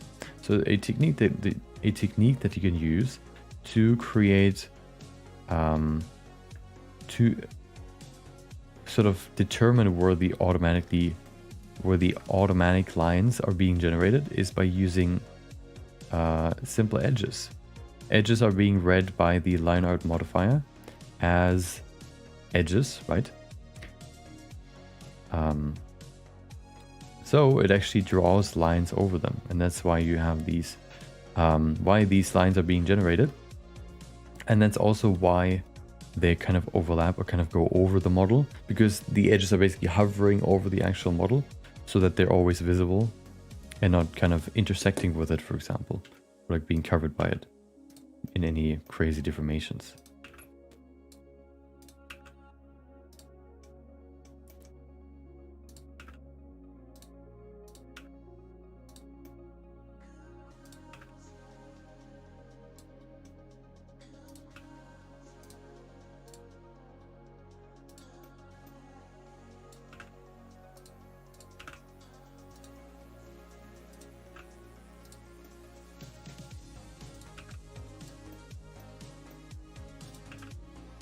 Also, sometimes they don't perfectly merge together, so you have to move them together a bit, but it's definitely a better way to do it this way than not having them and having to draw them each time on your own.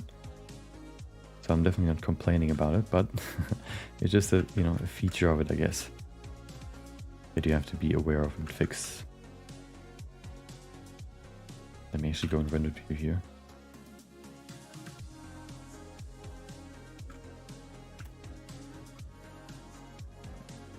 Like I want to draw this line again manually afterwards.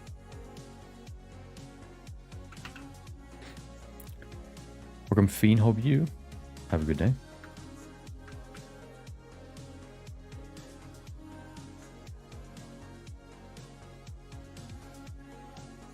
Actually, I just see that this, for some reason, doesn't have a line here. For some reason, the automatic line just hasn't been drawn here, but I can just do it manually.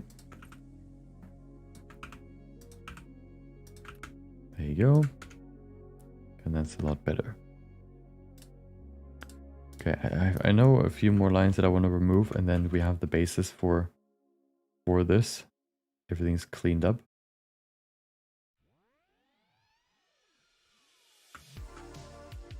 Something that I haven't done for the previous shot.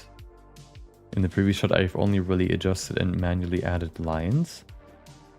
For this shot, we're also going to manually create some better looking shadows.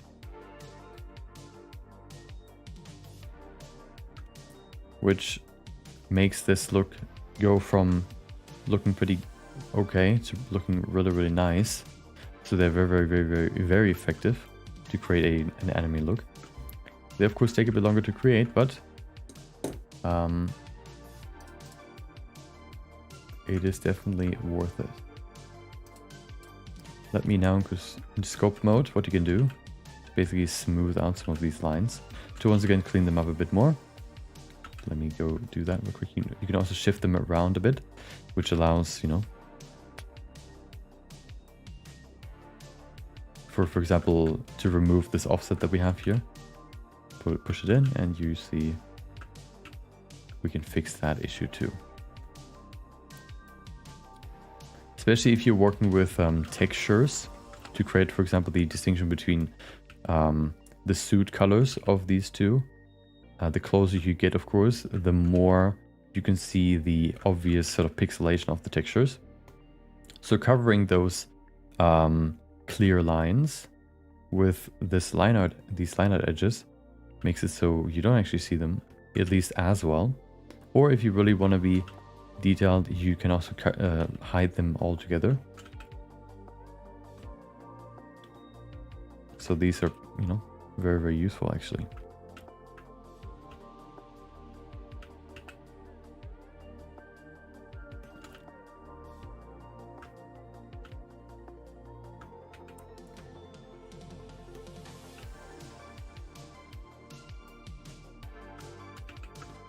Okay, that looks good. Here, this lines, for example, is a bit wobbly, so we can just use the smooth brush here to smooth it out a bit. It works really well. Also looks more natural, of course, if it's a bit smoother. And then I want to do some more adjustments for the other one too. The big thing that I see here that I want to adjust is the shoulder, because it looks a bit deflated. So we can definitely give it a bit more volume. Right here. Boom. Look at this.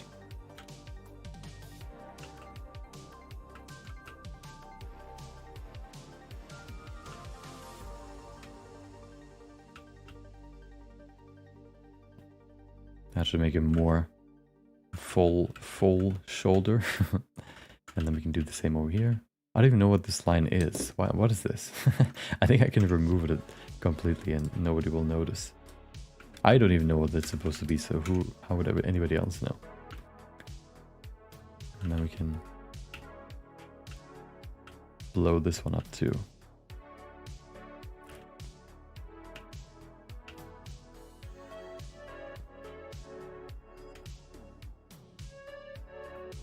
Let me go into normal view so I can see.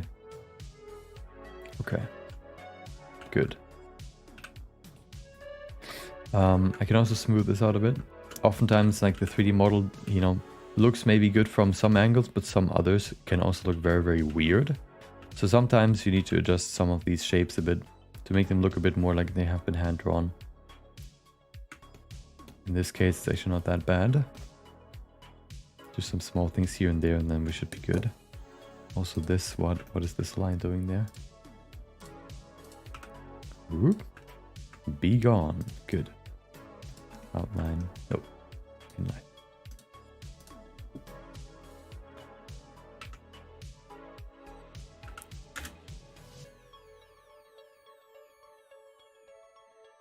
Oops.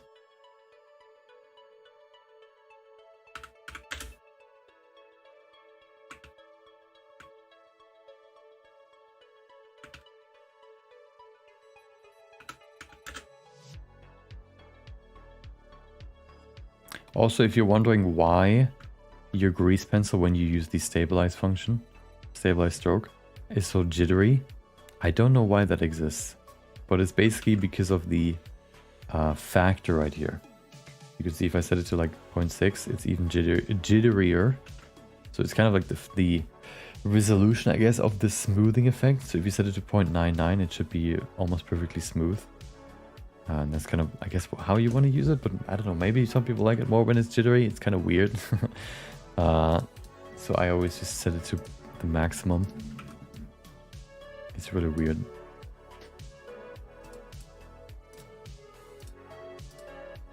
But, you know, something simple. Something that can be fixed very easily with a simple change.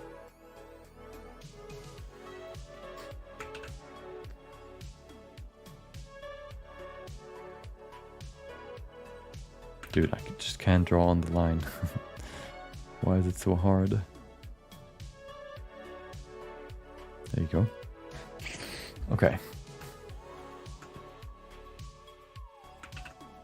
I want to first just refine everything that we have here. All the lines that already exist, and then we can add a few more later. For example, I probably want to make the eyes rounder rather than these weird... I don't even know what you call this. These weird shapes. I just want to make them round, probably. Do we have... Oh, we do have shapes. Hold on. What if we just do that?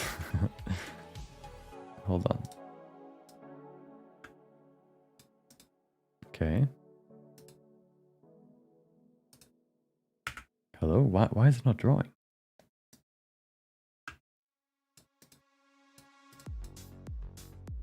Oh.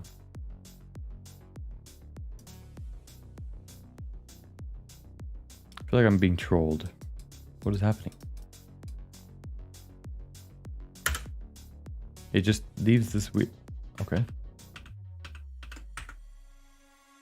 Ah, there you go. Okay.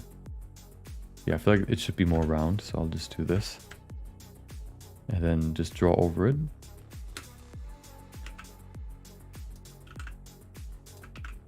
And fill this whole thing.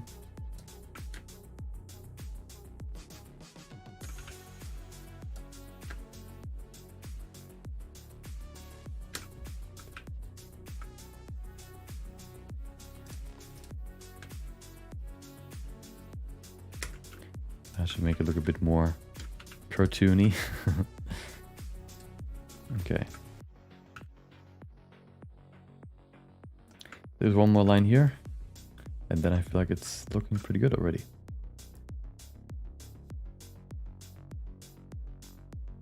This one's supposed to cover the contour between black and red, of course. There you go. Good. Okay. So, next part. Actually, we can stick to this for a second. I think I want to draw these extra lines here, actually. One thing I want to check real quick. Okay. Yeah, it's fine. Okay. Good. The smoothing looks agonizingly slow to draw. Do you mean the... Oh, you mean this? You know, you can either do that or try to do it without that. And you probably see that doing it the other way around, or like doing it without this leash functionality, is much harder. So I guess maybe you just need to get used to it a bit, and then it's not that bad. Okay. I think something that I want to do now is add more lines. Let me set this back to 0. So this is the base now. Now I want to add a few more frames, or just generally more lines to give it a bit more detail. For that we have the overpaint layer. Basically a layer that is in between the camera and the characters, or the subject of the shot, so that you can basically paint over the rendered view. If I were to place a 3D cursor here, I can now basically, if I go here, theoretically, okay. I don't know if this works for this shot, we'll see. I can now draw, for example, extra lines like this. And the lines are being placed right here. If we go out of this, you can see the lines are being placed right here. So the gun is kind of almost, the gun isn't really that visible. So the earliest thing you can see in the shot is the thumb. And this basically can cover the thumb if you want it. And create like a layer that you can use to fix some of the shading issues, add more lines and stuff like that. Yeah, and give it kind of like that 2D touch, that manual 2D touch that, you know, you oftentimes kind of need in anime. So here, for example, we could add some lines, for example, for his nose. Oops. Oh, I need to draw. There you go. Like here, for example, I don't know, like this. That's a bit weird. Let me see how I do this. Oops.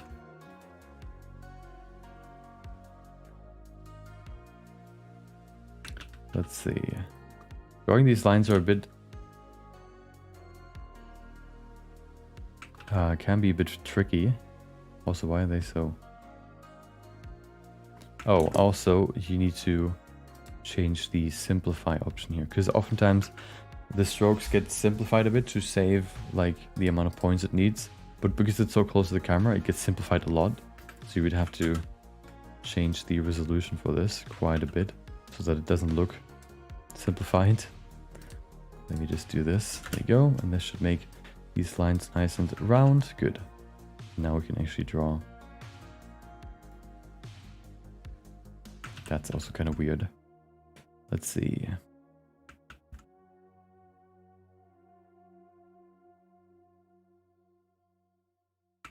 I want to create lines that kind of indicate that this is kind of, you know, covering his nose and mouth.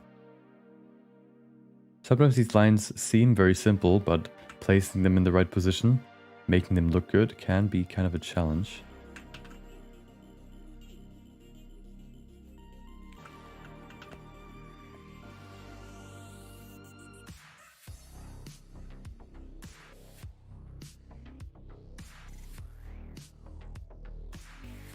Maybe like that, but that also looks kind of weird. You need a neck tendon? Yeah. I've deleted the one that it was automatically generated. I'm gonna definitely add one there. Let me pull up my references real quick.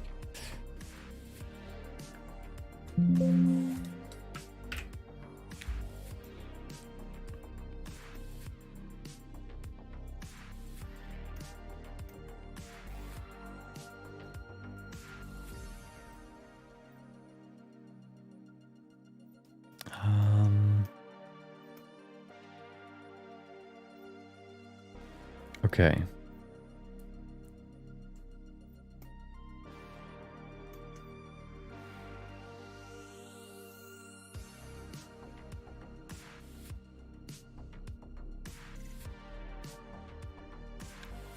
Let's see.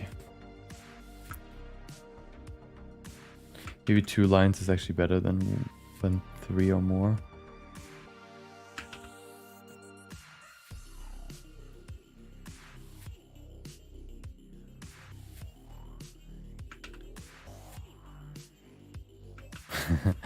Why is it so hard to draw lines that fit here?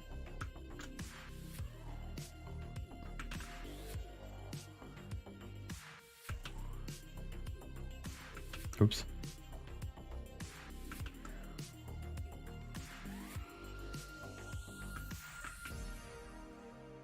Maybe it's also just because those are the only lines. It looks a bit weird. So let's draw a few more. The eyes, I think I want to make a bit more like disoriented and like what do you call it? Like it's dizzy. I want to probably just make them a bit more sketchy. Like this.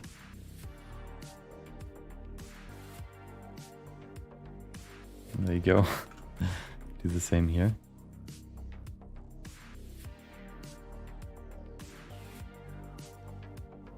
There you go. Something like this. And then, let's see. Let's add a few more lines here. Maybe we could do these. Make him look like... Oh, that looks kind of like he's blushing. Which wasn't really the intention.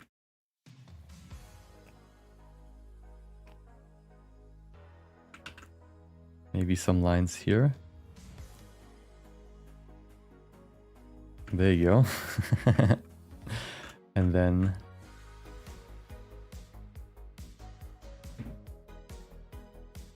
Maybe this could work. Hold on, let's try these again.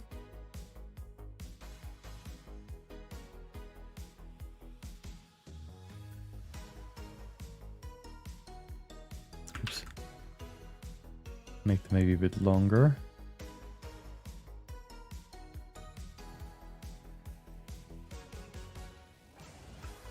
Nope, that looks weird too. I want them to have like, as if he's like kind of like skeleton. Have like very deep cheekbones, I guess. But that doesn't really look that great. Maybe not, maybe not. What about these? Boom. No, that's a bit too much. Deadpool with beard through his suit.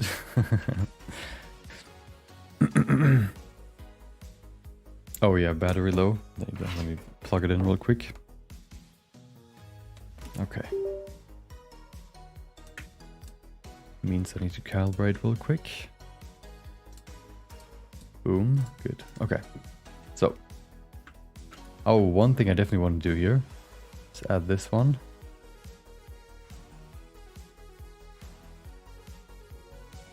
Maybe on the other side too. Like this.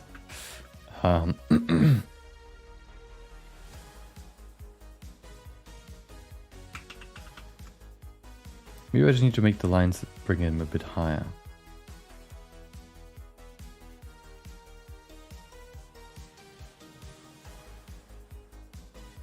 Maybe like this. Then maybe a line down too. Like this.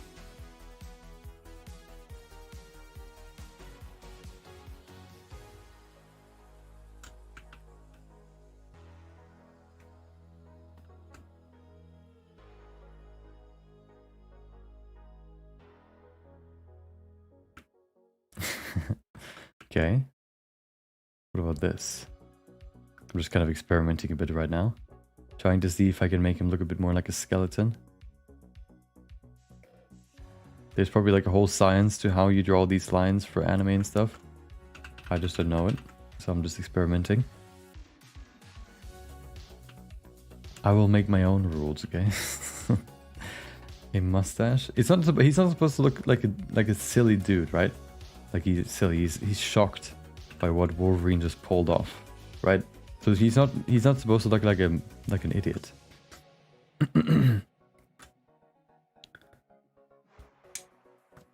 Are you trying to draw shading hash lines or contours? It's more like just adding more detail to him. So for example, right here with the thumb, for example, I could add this to show the structure of it a bit more. Or like here. Like this.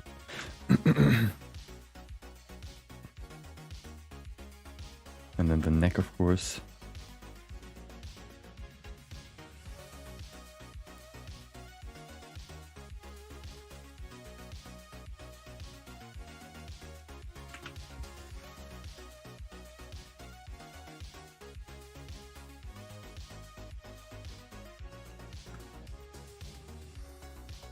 Actually, this side wouldn't be... Actually, it's fine.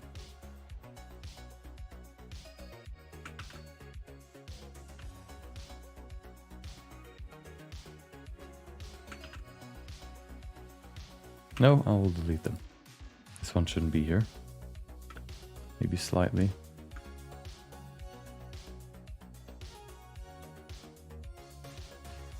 Okay.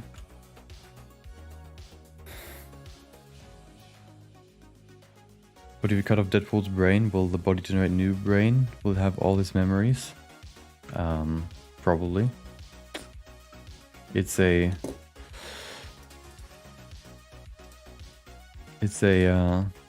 superhero, not a real person, so I don't think real rules necessarily apply to him. He's also kind of written right to ignore real life rules.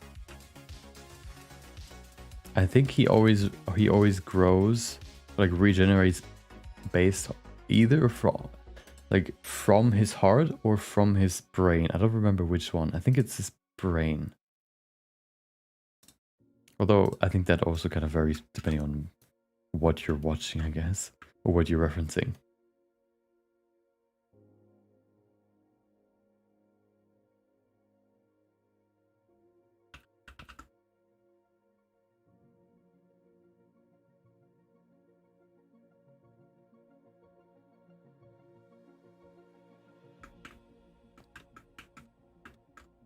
So this, I want to have probably like a line right here too.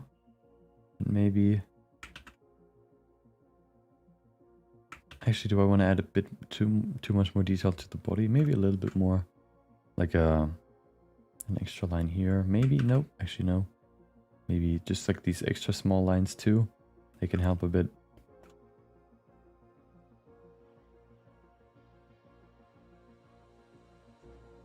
Okay.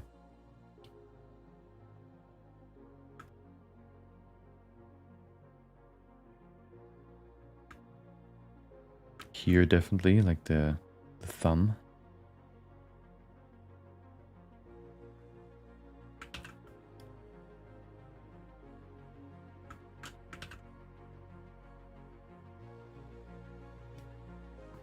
This looks fine. The gun is fine, I think.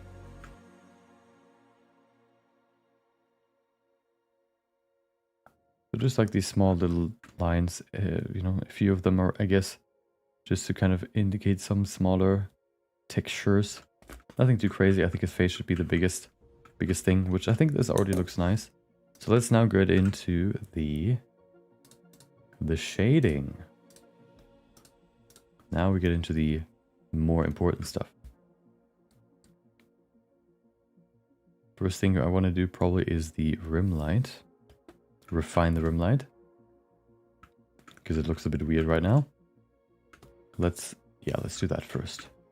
Here, for example, we can extend it a bit. Just like this. Down here. To accentuate his shape a bit more, his jaw. Like this. And then also his temple here.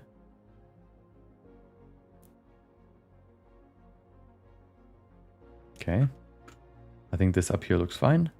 And then down here, maybe we can do something like this.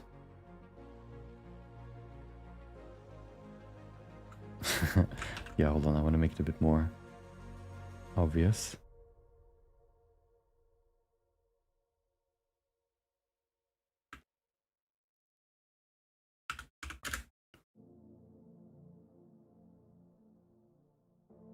Something like this. Maybe a bit more.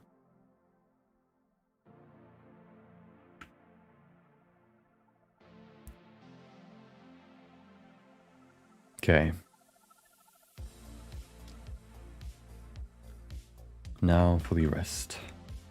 I think I actually want to... This looks fairly fine. I want to maybe adjust it a tiny bit by making it a bit cleaner. Cleaning it up a bit. There you go, making the curve a bit evener. That's the word, maybe. Like this. Here, down here, you can see we have this just like this patch of white, which looks a bit weird. I think I want to have like a line there, but maybe this doesn't have to have one. I'm gonna draw it just manually. I'm just gonna remove it all completely right now and then just draw it again. Redraw the whole rim light. This rim light is an actual light in the scene, so if I were to move it, the room light would also change. This position that I've given the light just made it look the best, or like made most parts look the best. And now, you know, if I don't think like it looks good in one area, for example, I can just remove it and draw it again. The good old benefit of overpainting.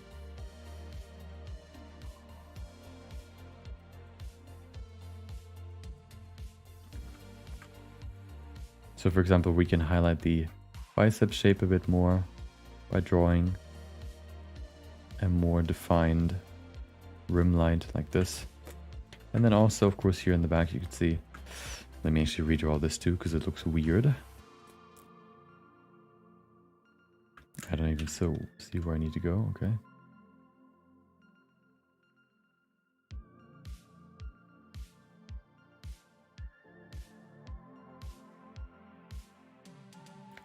Cover the entire thing so the rim light is completely gone, so we can redraw it again. Ta-da! That should be better. Same here. Since I made the shoulders a bit rounder, of course I need to also cover this bit here with gray, otherwise it's just going to be red. You can see it here. There you go. Oh, wrong color.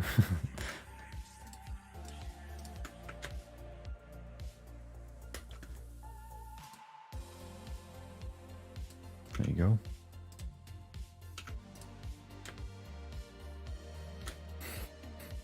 Downward lines along the brow line would probably help with the expression. Yeah, I think that's what I drew already.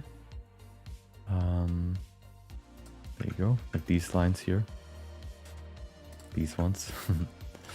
Yeah. Okay. So, for the rim light.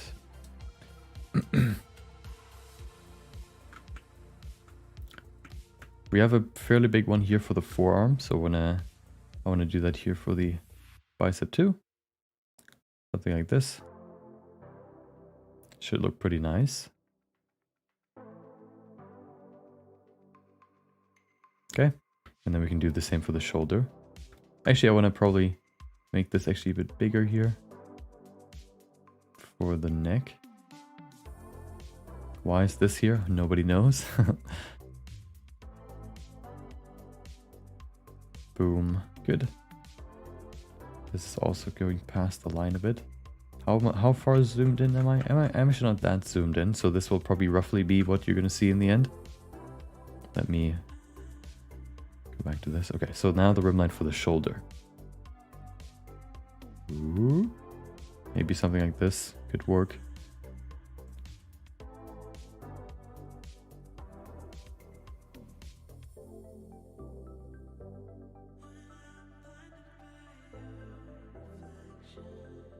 There you go.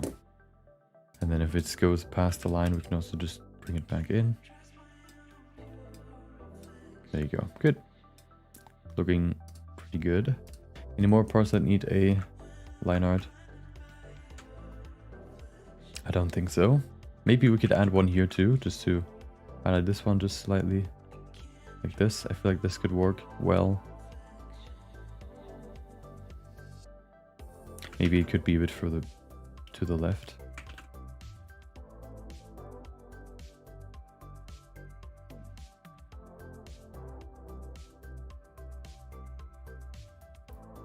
Okay, good. Look at this. Ta-da! Maybe also a rim light here. That could be interesting. Like here. This, I feel like there should be one here.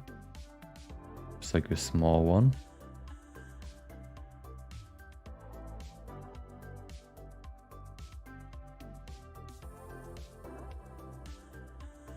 Visually, it feels like there should be one. There you go.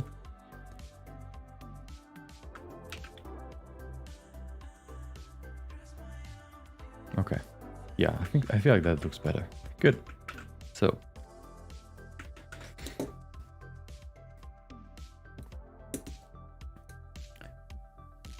You could draw the shape on the nose and then hedge out of it to the right if the main light source is the one on the left. Yeah. I think I'm just going to stick with those lines now, since they don't look horrendous. Sternomastoid would go to the pit of the neck. Yeah. Oh, you mean the right one? Yeah. Welcome, Birdisue. Hope you have a good day. Let me tell you why a zombie apocalypse will end fast and it's very easy to survive it. How longer will this take? At least this week. And then I'm also still need to create the video, right? So the video you can expect, I don't know, at some point, maybe first or second week next month. Probably second week.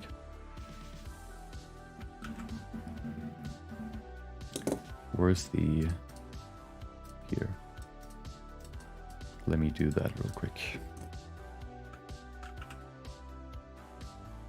Oh, wrong one. This one, please. Okay, this line is invincible. Hello? What is happening? Or did I draw them here? Oh, I did. Okay.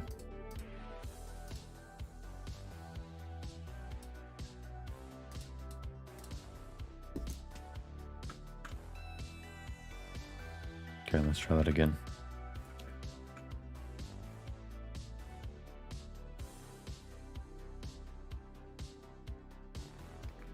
It's kind of a weird thing because his head is so tilted that the line would kind of be here. But that looks kind of weird, so that's why I drew them a bit further over there. I don't know if you can really bring them a bit further over. I guess you could do this the other way around.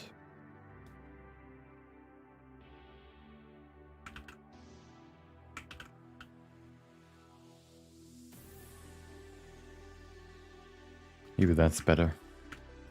Okay. So, I guess the gun could have some more details because it's pretty simple right now. It is a pretty simple gun, but doesn't mean that we can't add some small details.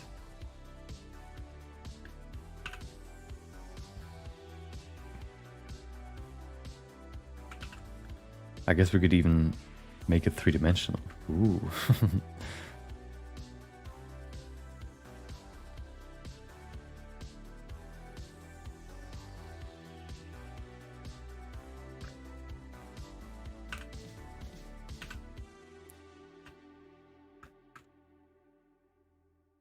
Three-dimensionality in a 3D software.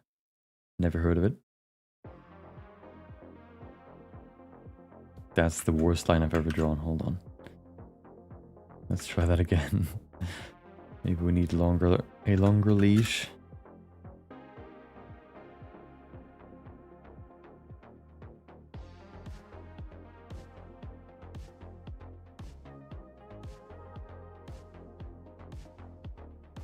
Okay.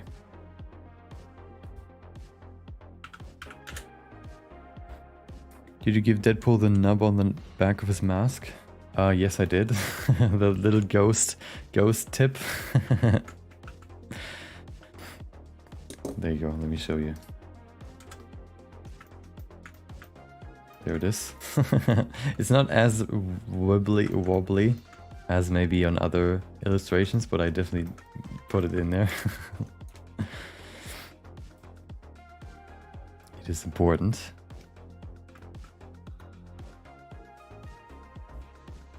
Okay, just some detail lines here should be enough. Deadpool versus Ghost Rider. There's actually a really cool animation that I've seen. I think it is from a new game that came out or comes out soon. Let me see if I can find it real quick.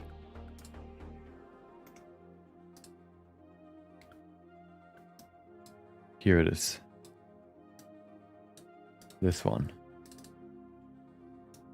I don't know where this is from. I think this is either a mobile game or a... What's the other one called? Marvel Rivals or something? This is what it looks like. Also really good inspiration for what I'm doing, right? Of course their composition and stuff maybe are a lot better than what I've done so far, just because I haven't really done compositing and stuff too much, or like not compositing, but what would you call it, like fight planning, fight animation planning or whatever. There you go.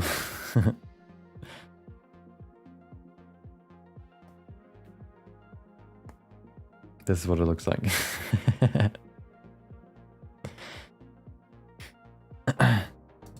Yeah, it's really, really cool. It's kind of like a mix between Western animation and anime with these impact lines and stuff. I mean, impact frames and stuff, right? And these drawn environments.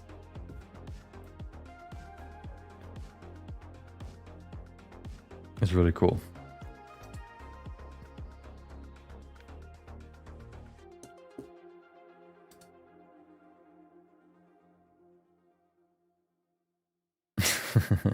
Yeah, there you go.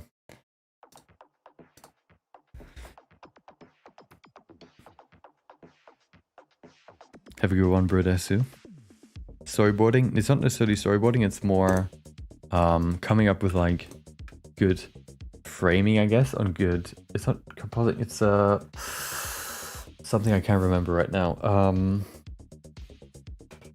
Photography, I guess, cinematography, like how you frame a certain thing. You could, you know, take a photo of a plane from one angle from another and figuring out the best one that looks the best, the coolest, and whatever. You know, separates the good photographers from the really good ones, for example.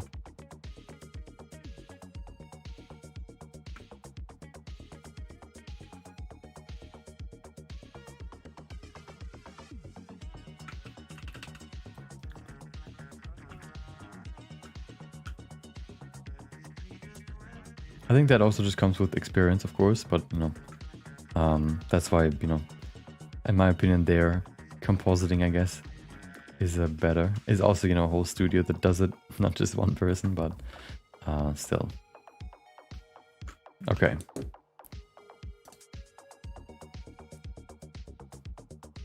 Oh, yeah, now one more thing that I want to do here for him, actually. He's almost done, I would say. Last thing missing is the... Oh, I want to removes 2 more lines. And then I want to fix this overlapping that shouldn't be here, right? How the texture goes over the line. I want to fix that, and that should basically be all that's left to be fixed. Or that's left to be done for Deadpool.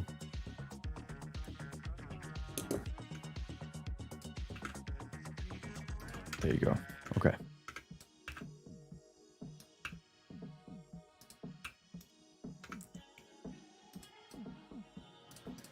Also, since he's pretty close, I want to make this a bit more... Oops.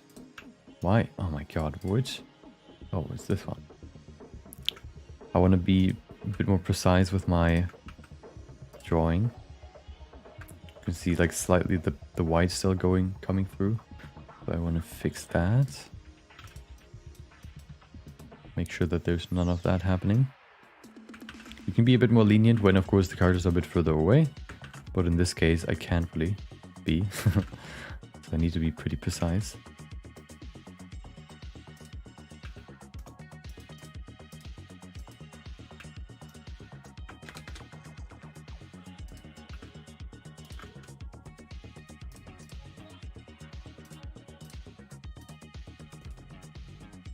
Oh, what is happening here?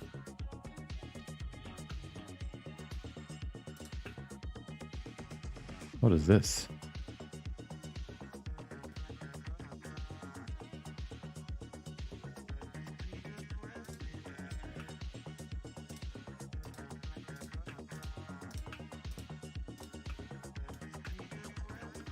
Okay.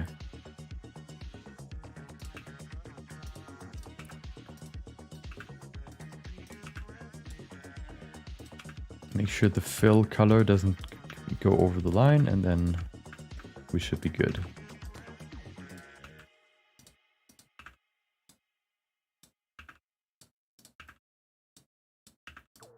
There you go. Okay. And then there are a few more spots that still have overlapping that I want to fix.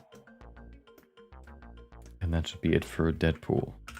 And then Wolverine, which should be a bit harder, but not super hard either. Okay, draw. First of all, here you can see like a big issue, which shouldn't be too hard to fix though. Oh, we can see a bit more here too. The closer you get, the more you see the mistakes.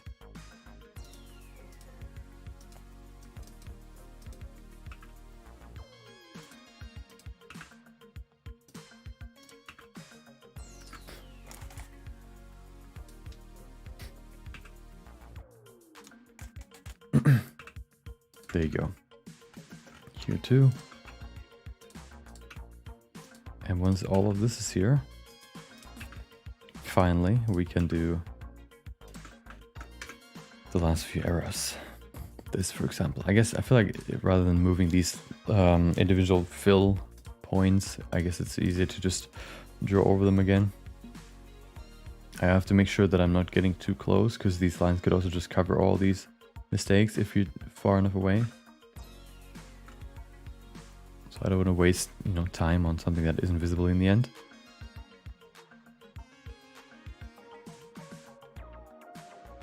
But I feel like this at least needs to be covered.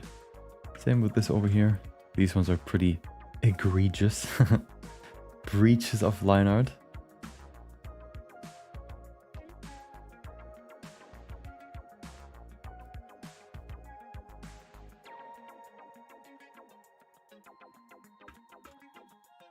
Oops. There you go. And then we can use the shadow to fill this up, for example. And here you can see like the blurriness of the texture, which we can also fix by drawing over it.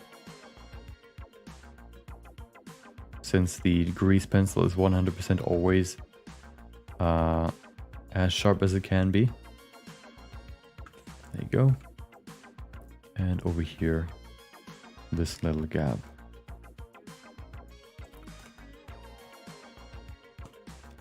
And then the mask, and that should be everything. Or maybe is it something over here too? No, this looks fine. This is probably going to be covered by lines. Let's see if we render this. If we see any overlapping on the left side or not. A little bit. Should be easy to fix though. And oh, why is it gone there? Wait, why is this white gone? What, how does that work? Let me fix this first.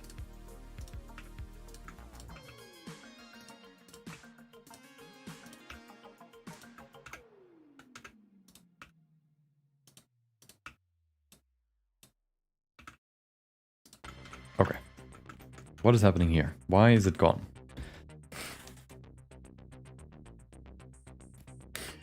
Yeah, composition, exactly. Is it more efficient to do everything in Blender than it would be to render and overpaint in another software? I guess it would be pretty similar. Oh, I know what is happening. Oh, I'm stupid. That's what's happening. I need to watch this. Ah, that's what I need. I forgot to increase the model resolution to the max, so the shadows actually change when I do that, which isn't really a good thing, because I need to, of course, make sure that this looks right. But there don't seem to be any huge issues. Let's do that real quick.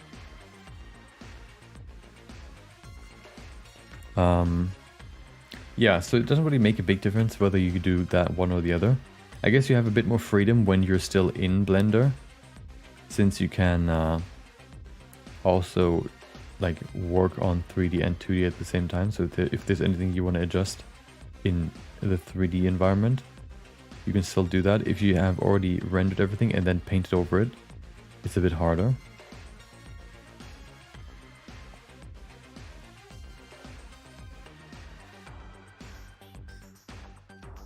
But in general, it's pretty similar. There's not a huge difference. I just prefer to stay in Blender because I know Blender better than like Photoshop, for example, and then it's easy for me to draw in here rather than in any other software. Okay, let's check this again and see what it looks like. I feel like some settings are still not right. That's why it looks so weird. Look at this. Why is there a line missing? What is happening there? Oh, I know what it is. I know what it is. Always the same thing. The rim light is not enabled in the render. So you see it when you just look at the viewport, but not when you render it. There you go. Now it's there. Good. Okay.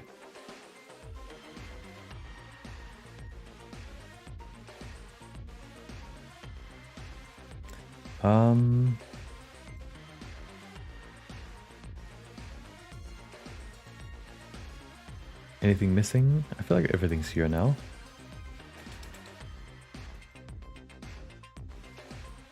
I'm looking.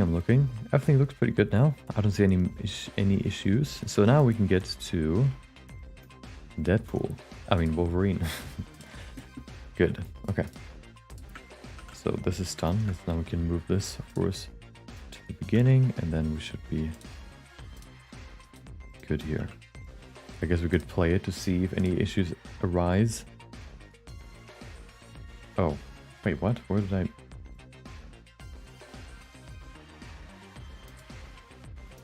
Okay. There you go. Still looking pretty good.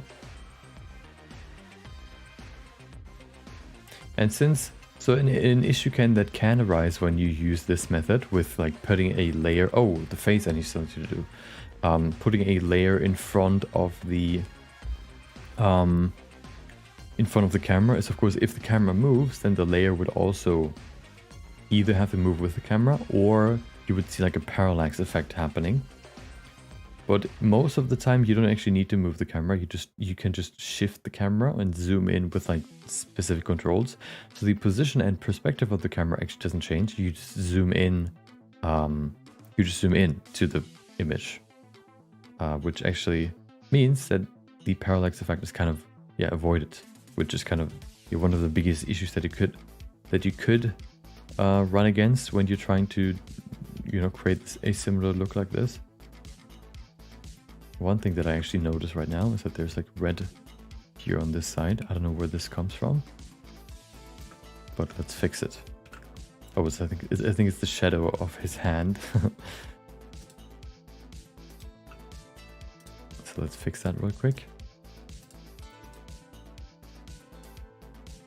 And then the face too.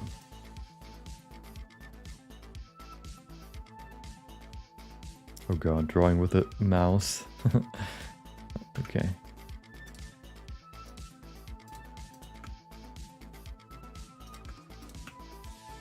There you go. Should be enough. And then the face. I guess we could do the face here. So we're closer, which is also nice. Okay. Shouldn't take too long. This time for real. Usually I say that and then it takes 5 hours. Longer than I wanted. But this is a pretty simple task.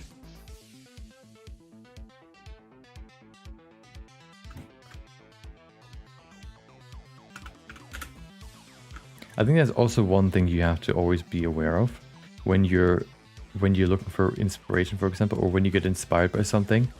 That oftentimes the coolest things that you kind of find, right? Like whether it's like an anime, whether it's a I don't know, like a clip or whatever. A clip sounds weird. Like a short film, for example, or anything like that. Oftentimes it's not just one person creating it. So that's something to be aware of, right? You can't just say, oh, why can I not create something that looks like this myself, right? There are probably multiple people that worked on that animation, and all of them have their own expertise. One of them might be really, really good and practiced and has learned how to create really, really cool looking like action shots, how to create really, really great looking compositions for scenes. And multiple people, with different skills came together to create a shot like this, illustrators and stuff. And, as a single person, you would have to first of all, learn all those skills yourself, which would take longer. And also, you know, if a person focuses their whole life, for example, on only drawing plants or fruit, and you want to create an image, you get inspired by their fruit drawings, right? And you want to draw an image that has a fruit on a bowl on a table with some cloth, for example. You, of course, don't have as much experience and as much practice with drawing fruit. Since the other person has just focused on that their whole life. So they're like 100% specialists. Whereas if you, for example, want to create an image where, you don't only draw fruit, but you also include like, table, cloth and stuff like that, you have to learn other skills too, and you can't really be a master. You can't be a master in multiple things and be as good as people that spend their whole life practicing one aspect of what is part of your artwork, right? So when you have, for example, an animation, so one person that is like a person that creates the composition, for example, or the storyboards, has done that their whole life, so they have way much more practice and can create something much better, right? So you have to kind of always keep multiple things in mind that create the difference, or that make up the difference between what you can create and what other people can create. And usually, another big issue is also you don't know how old the person is.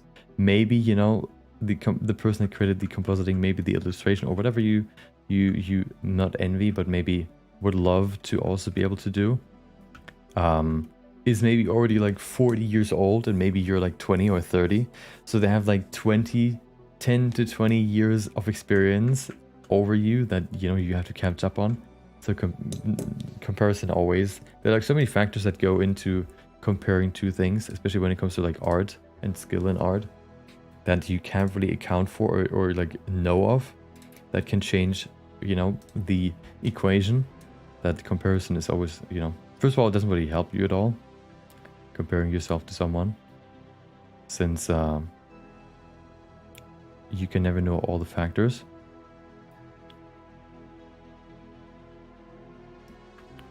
And then it also, yeah, it doesn't really help you in any way.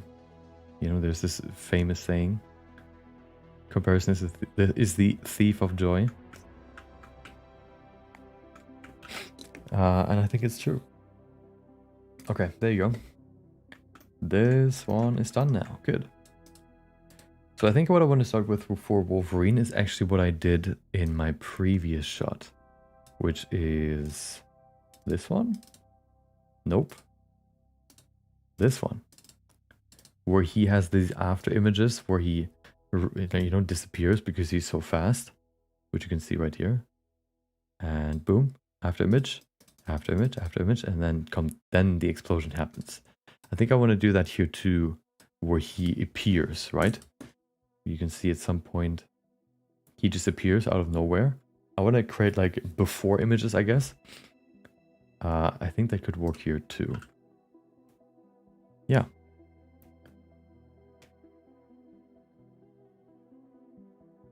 How much time do you usually spend on a single frame? Oh, I mean, that's very dependent on the frame, I guess. Yeah. If I need to do more adjustments, it can take a bit longer. I can tell you not necessarily one frame, but rather like the longest animations I've spent like probably 1.5 days is probably the longest animation that I've made, which is this one right here.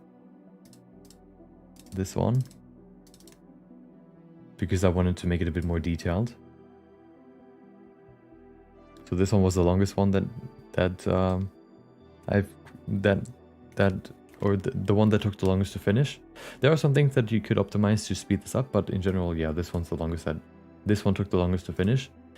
And then, so I can't really tell you how long in general this took, like each frame, but yeah, for a certain scene I can tell you that a bit easier, I guess.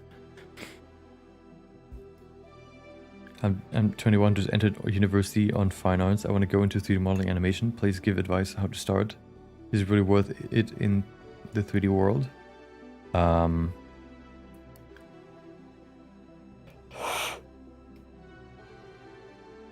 So I think the most important part about 3D is that you find your passion in 3D. There are like so many things that you can do in 3D, whether it's like architectural visualization. Even when you narrow it down to animation, you can create a car animations, you can create product animation, you can create character animation, you can create simulation animations, right? Like simulating or like visualizing like tiny microbiomes, for example, or whatever, physical phenomenon or whatever, or like planets and stuff.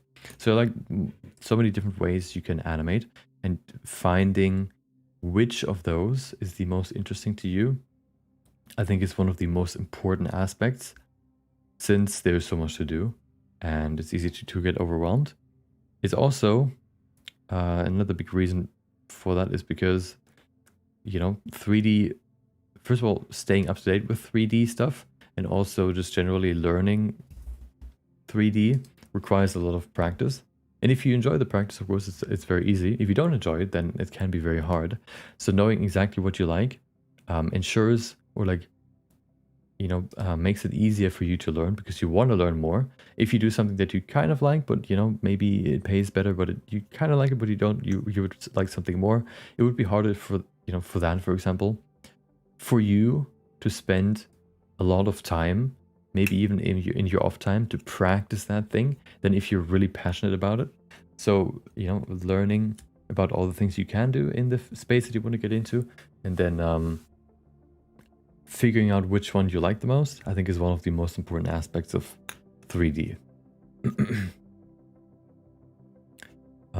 And I think that comes a bit with practice, you know, by just doing all of them, all of the fields a bit, and trying out all of it, and then seeing which ones you like the most. You can get, you know, you can kind of understand which ones are probably your favorite ones. And then also maybe by just looking, something that also can do, you don't necessarily have to create a project in it. You can also just watch somebody else show how they made a project, and that can immediately show you like whether you like the workflow, whether you don't like the workflow, and whether you want to keep working in that direction, or you actually don't enjoy that, right? I completely despise sorry, I really don't like hard surface modeling, so cars, for example, or like machines. It's just super boring to me. So I immediately saw that when I watched like a few hard surface modeling tutorials. I just saw like that's not for me. But I really resonated with sculpting, for example, and creating characters and stuff. So yeah, it's just about, you know, finding especially like the field that you really like in 3D, and that can solve a lot of issues that you could run into later down the line.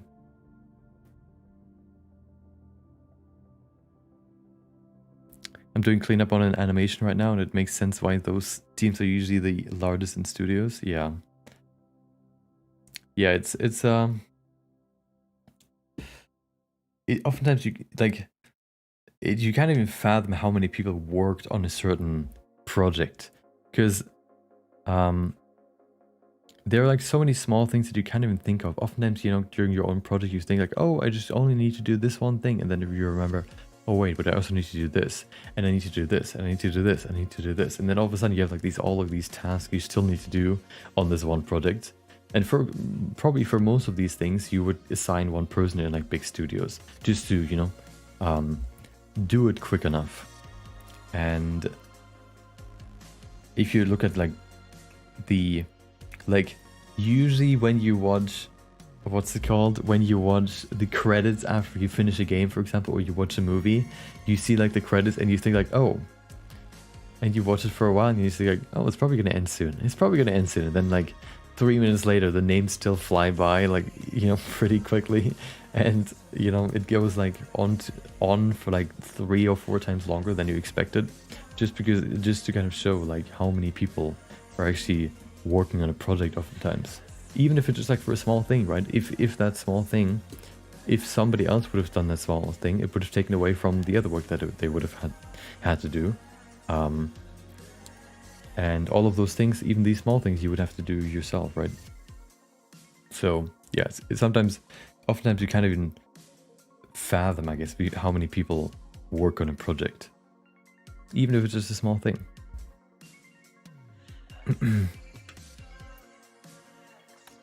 I like your workflow, thank you. Car 3D modeling, vertex moving here. They're fixing so much stuff going on. I did try to, but never finish fully 3D car model. Yeah, it's such a finicky way of working that I just don't enjoy. I enjoy more like the freestyle work. I guess I'm also just not that much into cars, so that's another reason why I don't enjoy it too much. For example, readability is fairly similar to hard surface modeling, but since I create a character, for example, it's much more enjoyable. Yeah. Sculpting ZBrush is a lot more fun, yeah. I don't enjoy hard surface modeling, so instead of sculpting, instead I sculpt hard surface and use different tools to clean it up. Yeah, some people do that too. It's a bit more enjoyable in my opinion. I tried it a bit before. I guess I'm not that into like hard surface stuff in general, like robots and cars and stuff. So it's not really that interesting to me, even if I were to sculpt it. But it's definitely more enjoyable than than having to model everything.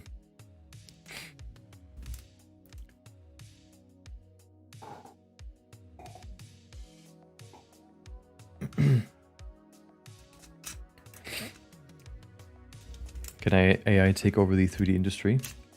I guess it depends on what you mean take over. I feel like there could be a distant future where you can give a prompt, like give me a Netflix style romance in Pixar style, like, you know, romance, like a Netflix show in the style of Pixar, that is a romance about two dogs or whatever, and then it gives you like a whole movie fully rendered and stuff. I think there are a few things that make that a far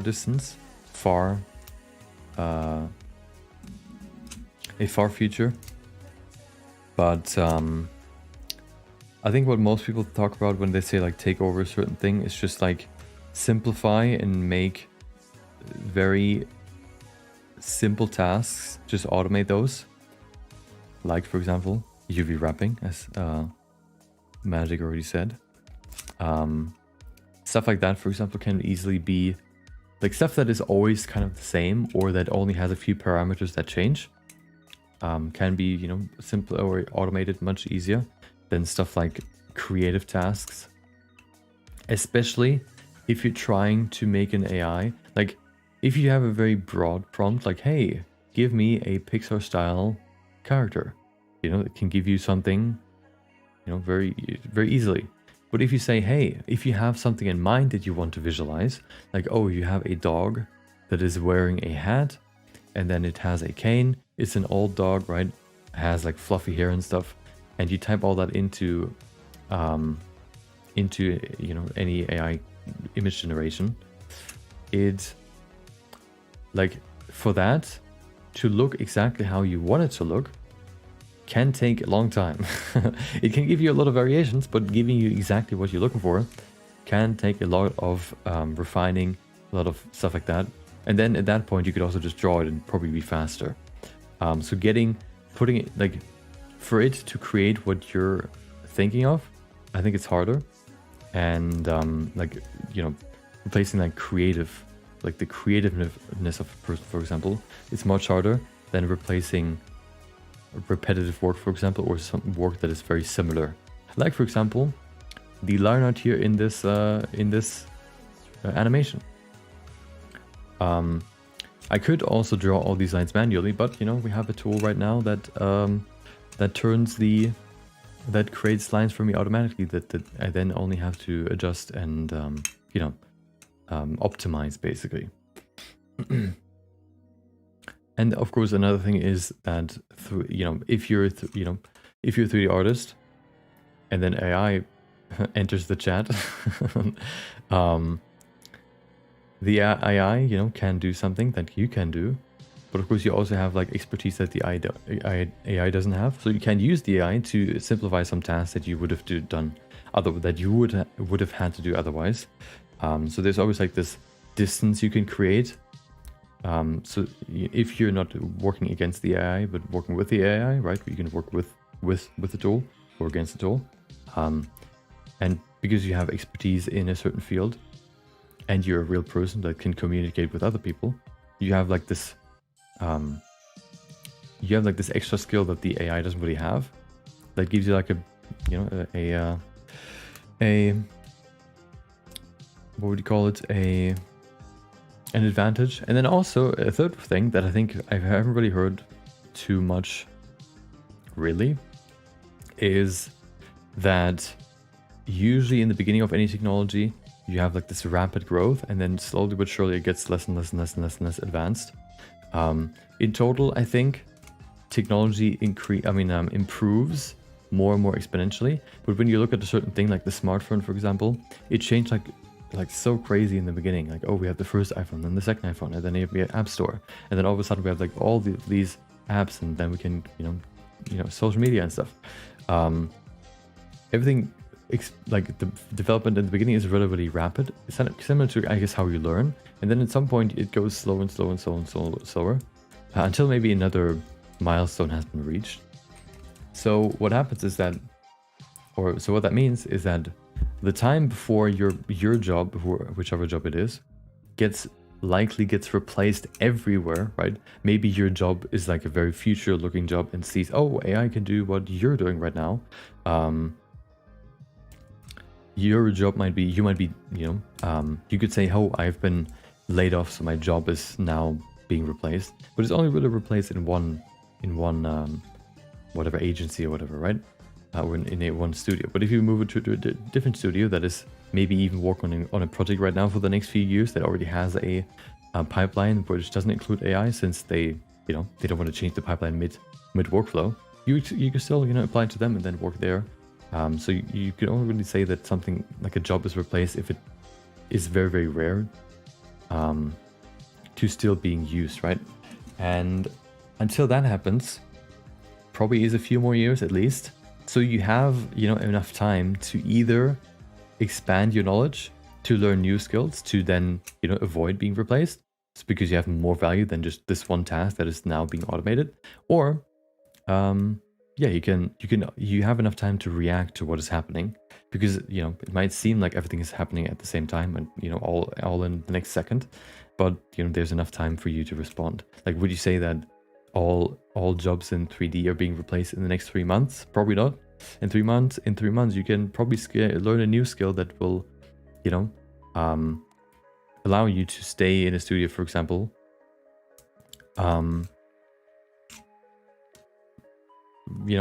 even though if you didn't have that skill, you would have been replaced. There are some things, like for example, like illustrators or something, or other people that of course are a bit more, I guess, in danger, I guess. So for example, like back in the day you had sewing, right, which would have been a manual task, and then all of a sudden we have sewing machines. Some things will just get replaced, but that is always the case, right? So once again, you can usually, you can find alternatives that are either just as fun or not, almost as fun that you can then do instead, that are maybe more advanced, right? Yeah, so I don't think it will replace. It basically is like, it will replace you if you let it replace you. You can, you have enough time to adjust. But if you just say, nope, I want to do this forever, it's kind of like an artist, right? An artist that creates whatever they want to create, don't care about what other people think about their art, or they create for themselves and not for what other people like them to create. they're probably not going to sell as many paintings as other people that, you know, want to make a living with their paintings. So they look at, oh, what do people like, what do people don't like, and then create stuff that people like, you know, and make sure that they still enjoy the work, but they make it a commercial thing, right? They act commercially rather than selfishly, I guess. So you could say like, oh, I'm an UV wrapping expert. I will never do anything else than UV unwrapping. And then all of a sudden, oh, you're being replaced because this AI could do it automatically. At this point, you're kind of just stubborn, right? Because you refuse to change. Yeah, but it's, you know, I always think that you have enough time to adjust to whatever is coming, especially because studios are working so slowly. And also, you know, laws are being created so slowly that big studios especially, you know, are very wary of using AI, since, you know, there's a lot of copyright complaints and stuff can happen. And like a lot of questions are coming up, so they usually also a bit against like new technology that isn't 100% clear, like in the gray zone, because they want to make sure that they're not being sued by like giant companies at some point. So there's like this inherent like break or like resistance against any new technology that is always there, that should give you enough time to adjust to it and think about, you know, what your life would be like if in the future, I guess.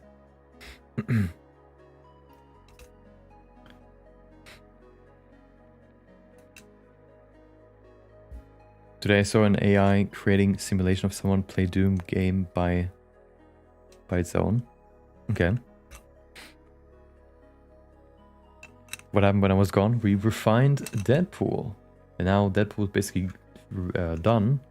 So we can get over to Wolverine and refine him.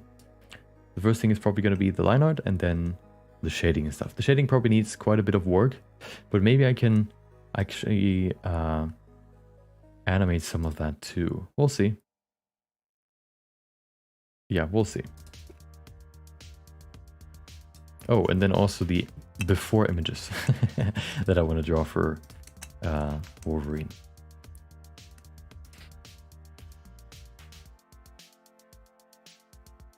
Want to know if in future there will be AI features in Unreal Engine? Probably. There probably is already. Like AI, artificial intelligence, like NPCs.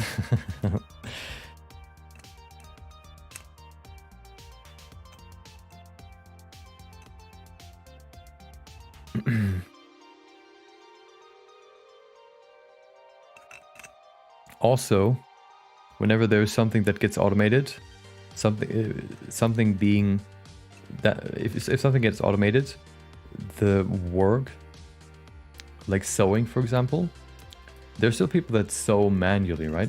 Sometimes people, you know, what is that? What is the one called where you can? Hold on. It's not sewing. It's knitting. There are still people selling like self-knit sweaters, self-knit, like, you know, hand-knitted, whatever, right? Different clothing, for example.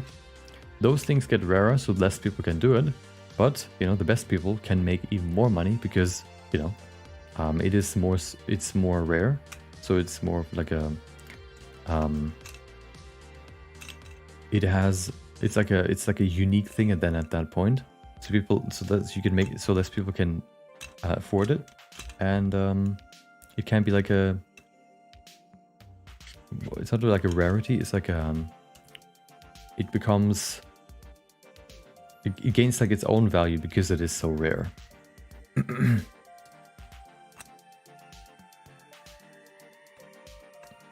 Also, some people like that's I think one of the main reasons why there's like this huge demonstration, I guess, online against AI, you know, with artists, where it's like artists, you know, they one argument I think is just because that is not made by humans. So for example, if you think about how AI creates any artworks, it's taking other people's work and then mixing those together, you know, taking all the information from those works, and then with an idea given to them, basically, or like prompt given to them, they take the information from those images and then create an image out of all those images, right? All the information from those images. That's from how I understand it. But that's kind of how we do it too. Like we learn by, for example, I learned how to draw characters. I learned how to do compositing, how to do color grading, how to create good anatomy by copying other people, by learning how they did it, by understanding how they did it, by copying them. And copying is kind of like an essential thing that you kind of do to practice drawing, painting, whatever. It's a really, really good way, an effective way to like learn the skills from a more skilled person, like to understand how a more skilled person does it. You improve your skills as well. So you also just kind of take from other people the knowledge that you can gain from an image. You look at an image, oh, this is how they do it, cool, I want to try that too. And all of a sudden you notice, oh, my images are much better because of, you know, the thing that I learned by watching, by looking somebody draw, somebody paint, or looking at finished paintings, right? So the workflow is pretty similar. It's just that it's a PC that made it, or like a computer, and not a human. So there's like sentimental value behind it, which has also value, right? Which is why people complain. And that sentimental value for some people also has a monetary value behind it. So there's always going to be people that are looking for human-made art, for example. It's just going to be less, right? Because it's going to be automated. So the majority will be looking for cheaper stuff, right? Meaning automatically generated. But there's always going to be value seen in human work. Because people can also relate to it, right? If you put a story behind a painting, for example, it all of a sudden is much cooler than if you just see a painting somewhere. Like if you know the background behind the Mona Lisa, for example, it probably, you know, if you know the background or like the story behind it, you can maybe even relate to it, and then all of a sudden the painting has much more value to you because you know, oh, who drew this? Who drew it again? Da Vinci. You know, that was his true love and he couldn't confess to her, so he just asked if he could draw her so he could look at her for longer, right? Or whatever. I don't know what the story is behind it, but yeah, if you know the story behind something, for example, or like can connect to the humanity of it, of the person behind it, it has more value. So there's always going to be like a want for human made things too.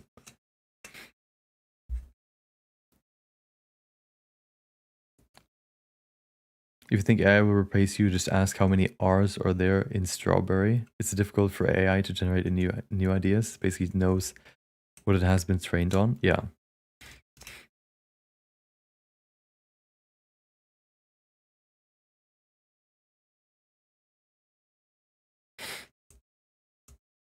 What is happening with the music? It just stopped. Load more songs. Ta-da. Tailor. Yeah, you know, tailors also exist. So if you really want to create a, you know, you can buy a suit at any, you know, store. But of course, if you really want to create have a really good, high quality suit, for example, you would go to a tailor. They might use like sewing things or like sewing machines, but they are actually like, you know, there are people working to create exactly what you're looking for.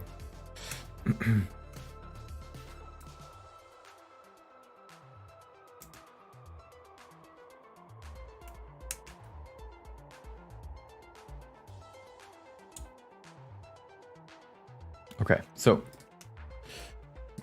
yeah, the first thing that I want to do now is basically create the Wolverine, like a shockwave that makes him appear. Because right now, if you look at this, he basically just appears at some point. Right here, right? So you want to have some lines indicating that he's about to appear. In the previous shot, I just showed it before. It looks like, oops, wrong direction. In here, for example, you could see after his model, you know, his actual body disappears after a certain time. Right here, right? This after image stays, and then we have like these shock waves afterwards too, before the ground explodes, I guess. So I want to basically create that hue too, but not for him disappearing, but for him appearing.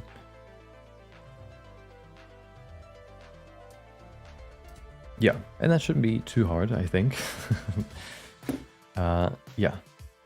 I actually don't want to use the overpaint layer. I want to create a new layer, I think. Because I want to use the line art. No, I don't have to. Here's the trick, okay? If I place the 3D cursor, so where the lines are being drawn, as you can see, right? The lines that I drew, the 2D lines where they're drawn, they're always on the 3D cursor, so this little circle right there. So if I place the 3D cursor behind Deadpool, the lines will basically be behind Deadpool. And this way, I can draw here, I think. Line art, there you go. I could theoretically draw. I need actually a white line. Let's just do this. I can do this and see it's now behind him. And this way we can make sure that it's, yeah, it's actually behind him and we don't have to avoid drawing over him. I actually need a new material here. Here I need a white line too. Let me do this.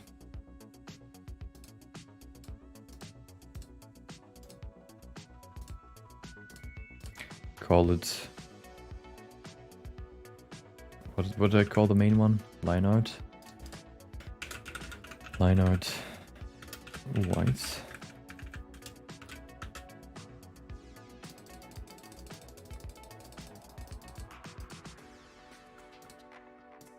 Okay. Hopefully this looks good. I think it will, but who knows? we can only try. Already 3 hours, yeah. Too much. Too time just moves too fast. Okay. I think what I want to do is I want to kind of recreate what I've done here. Where the frame before he appears is this one, and then create like these images. So I actually want to go backwards here. Create the image before he appears first, and then go backwards. I think that's what I want to do. So I need to find the frame where he exists, draw over it, and then move to the previous frames to create these thinner lines, I guess. I used to study AI in my undergrad, wrote a paper on it as well. It was good. So many possibilities to solve cancer, pollution and stuff. But then the suits came and ruined it to line their pockets. Yeah. Yeah, you know, there's like, for every new technology, there's always benefits and deficits, I think you call it.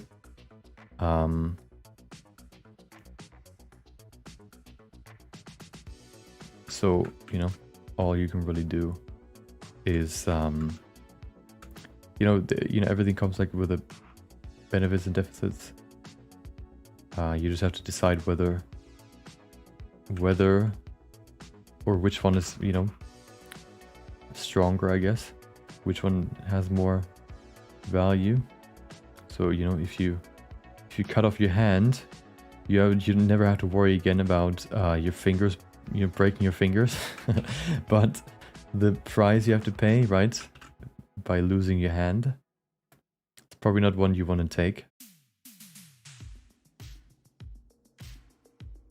So every change comes with, you know, benefits and deficits, and you have to decide whether you like the change or you don't.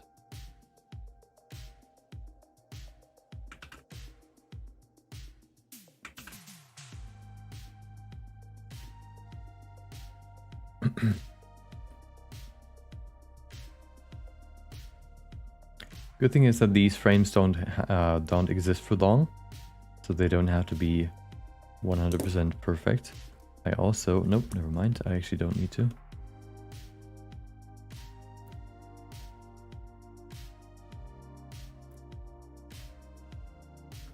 Just kind of covering his silhouette, and then I can move this basically just a few frames forward.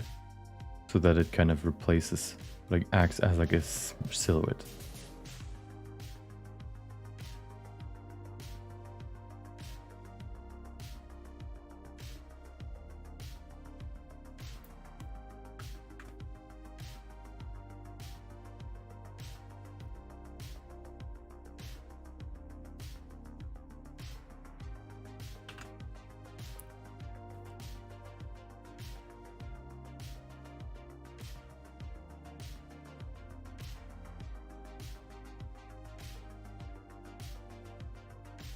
Also, doesn't have to be perfect, which is nice.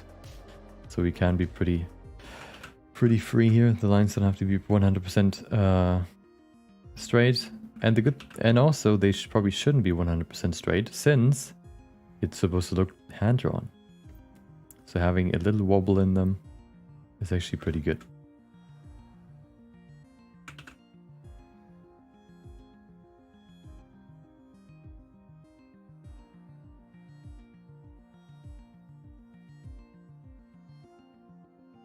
Oh.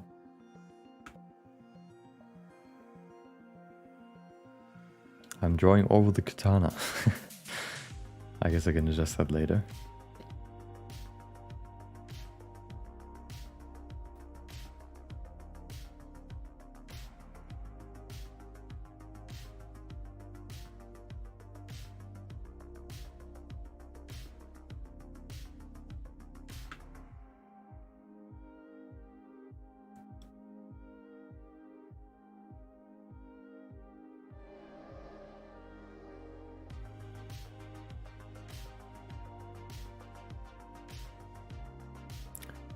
Okay, almost there. Of course I need to do the same for the hand.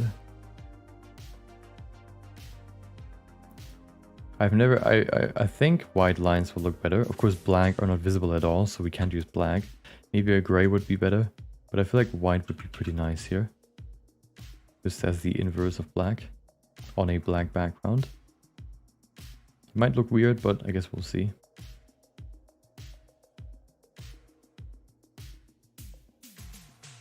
We have some artistic freedom here.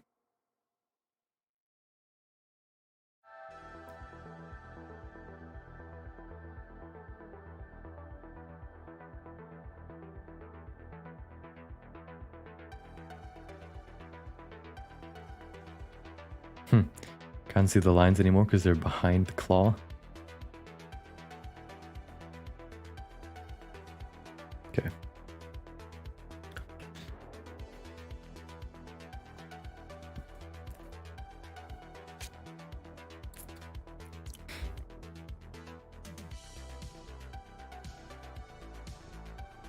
What percent can you say you finish on the short? Probably...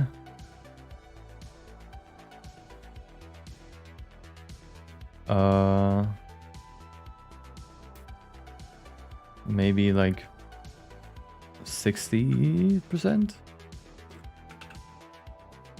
Considering all the steps, right, that are required to finish this. The animation is fully done. The 3D animation is done. The overpainting is what I do right now. Afterwards we also have compositing and then sound design.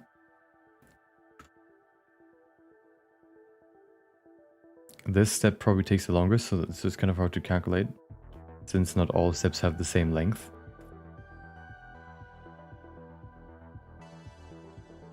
But I would say roughly like 60%.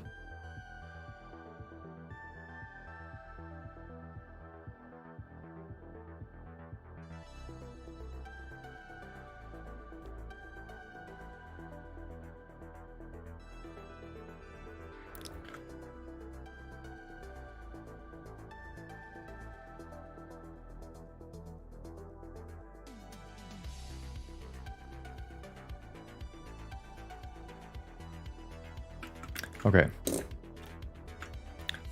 So now that we have this, oh god damn it! Wait, where did I? Oh my god! I made a mistake. I needed to enable auto keying, which should have placed a new keyframe here, but it didn't. So it actually moved it all to here. And let me now move those keyframes over.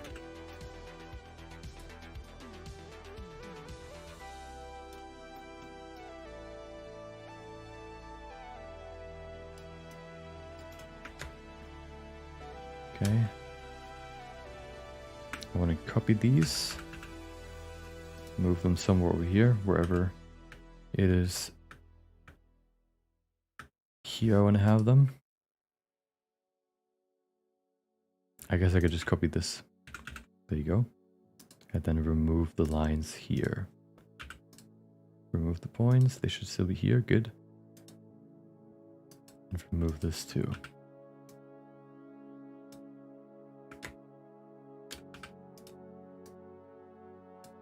Okay. So now, boom. And then, zack. Okay, good. Now I need to remove them again. Ta-da. Good. Oh, not good. I think I want to actually separate this into a different layer. Create another layer. Let's call it after image. So we can move those lines over there. I think that makes more sense.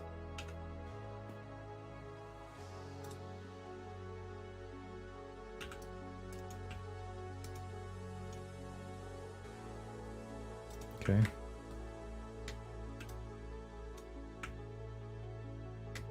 M, move to after image. So now we have 3 layers instead of 2, which should make this a bit easier to handle.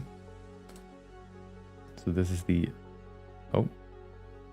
after image layer. This layer doesn't need to change, so the line art can just stay like this. Maybe I should also separate this into line art Deadpool, since he doesn't need to change. And line art, what's it? Oh, Wolverine. Maybe that's also good. Okay. Why is it so? Oh, right. There you go. Good. So this is the first frame, which basically appears right before he appears, and then boom, he's there. So now we create the jittery lines before this.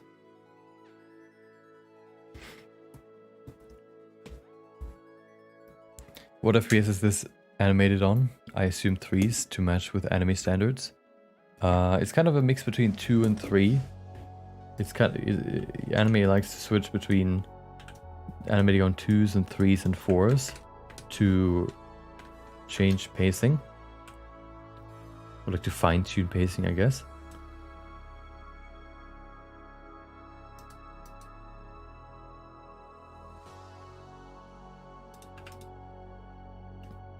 So most of this is animated on 2s, and sometimes to guys speed up something or to slow down something, it's animated on 3s. The big effects like smoke and stuff is animated on 4s or 3s, to kind of match what usually happens in anime.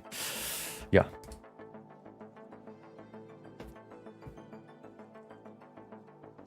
So here to monitor how it works, I used to draw those lines.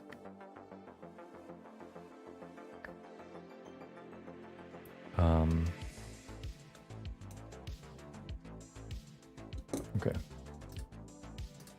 So, yeah, let's do the lines. Let me pull up my reference of the previous shot, this one, and then we can start.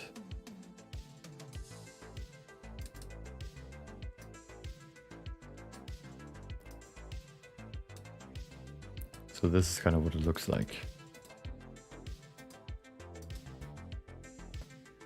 So I think this shot, this one would fit pretty well here.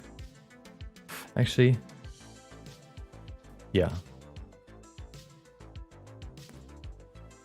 Although, I guess it doesn't make a huge difference. What maybe it does, but I feel like it just kind of lines. As long as you create something that's kind of jittery, it will work. But you know, maybe I'm also an after image drawing noob that doesn't know anything. I guess it's just about testing. Okay. So what I want to do here probably is do this.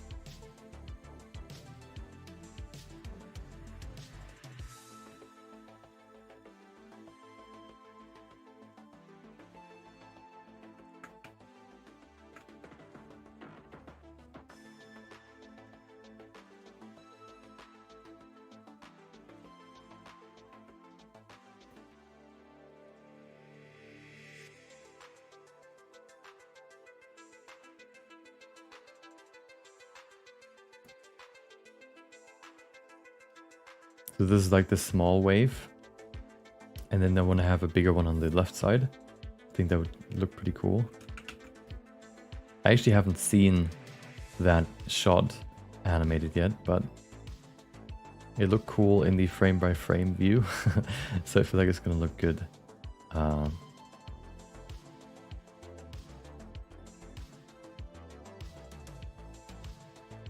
When I play it too.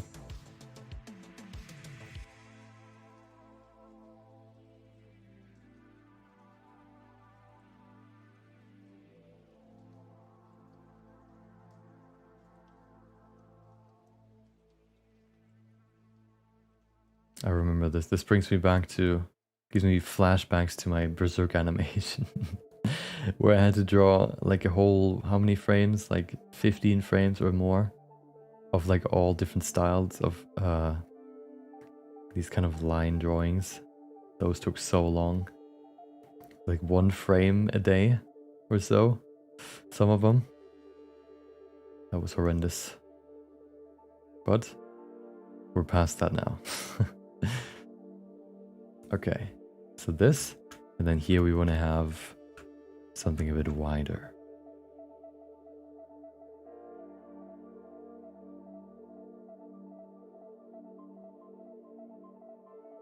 Oops.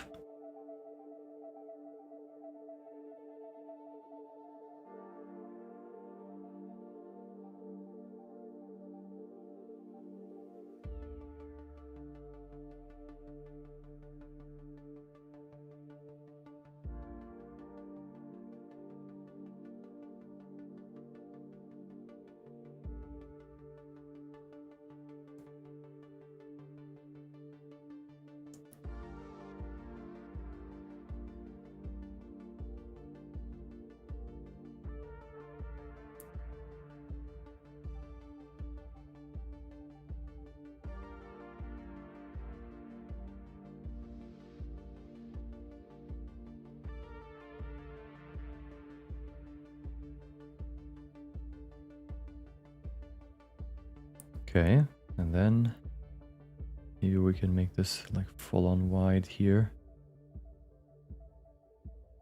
Max width. Boom. Okay.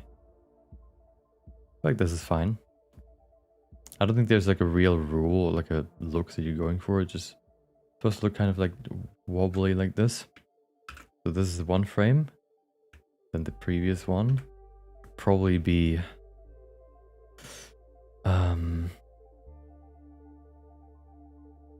a thinner line here, or like thinner than, you know what, hold on, you know what. No, that looks weird. Actually, maybe, hold on, let's see. Nope, it looked weird. It looked weird. Never mind, I'm gonna draw it manually.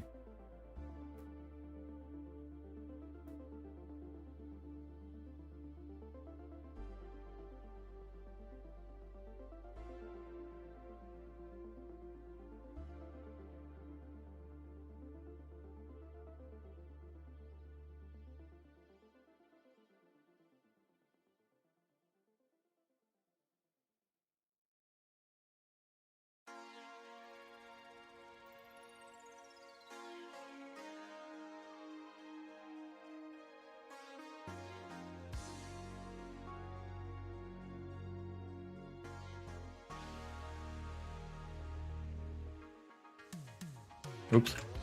Drew a line over a line. Okay, kind of like this. Just another squiggly line that is a bit wider than the one that was here before. And none on the left side. There's also some tactical, as I've seen, some tactical empty frames, which is interesting. So I'm probably going to space these out a bit more as well.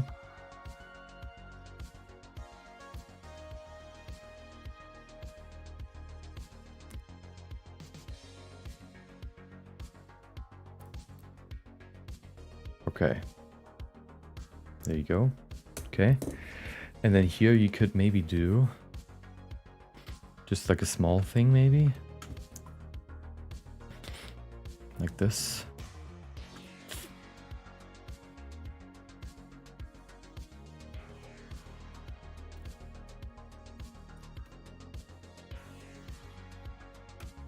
Maybe like this, I don't know. We'll see when we look at it.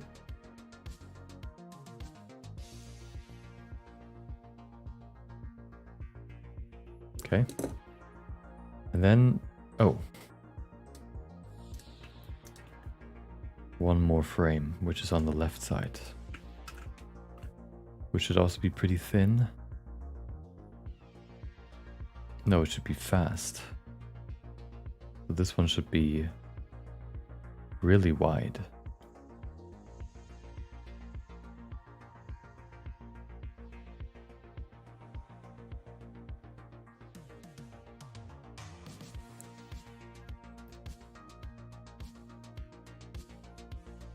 Okay. Kind of like this. Make the lines really, really wide because he's the fastest as he first enters the screen and then slows down to attack. The beginning would be the fastest and the lines would be the longest. And then as it goes by, it would be, you know, even though he's like supersonic speed, still there can be different speeds, okay? So this one can be a bit more long, a bit longer, and then can get thinner, the lines, or it's shorter as it goes on.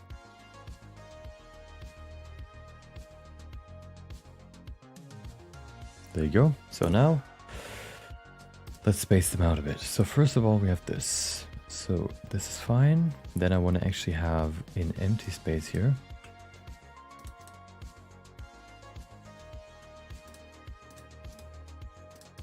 Okay. Here too, probably. And then that should be fine. So it looks like this now.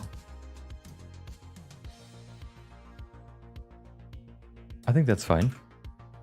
Kind of hard to see, of course, since it's... let me do this. Okay, now we can see it. I think that's fine. Maybe it can be a bit faster. Maybe this one can go.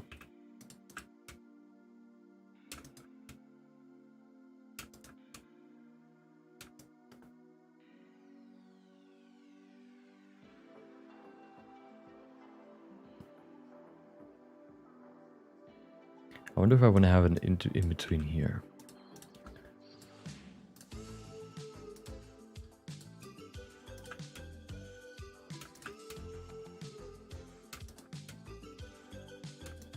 It seems like maybe it looks like there's one too many of these. Let's see. Hey, maybe we don't even need this one. I kind of like it though. I kind of like the last one there.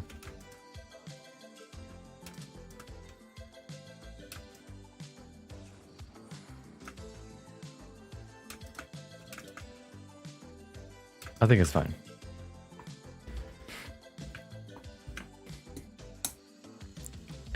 The face that Deadpool has right now is the face when my blender crashes and I forgot to click Control A, Control S. Well, at least maybe the maybe the autosave can save you. Can you make advanced toon shader for Blender? I'm learning Blender right now. Check out the video by Lightning Boy Studios. He has a pretty good stylized toon shader where that mine is inspired by, for example. So yeah, I would say that that's a good one to check out. Okay.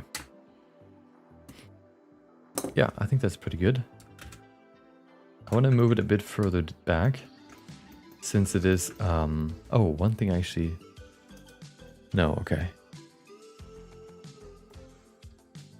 Okay, one thing I want to do is move these lines because they're right now a bit too close. So let's move them a bit back. Here's a trick that we can use. If you select the camera, if we place the 3D cursor on the camera, like this, we can then just select the lines and say scale from, transform from 3D cursor. And now what that means, if we scale them and we look at the image here. Down here you can see the camera view. We can bring them backwards by scaling, but they don't actually change in the camera view. And this way we can bring it behind the katana. There you go.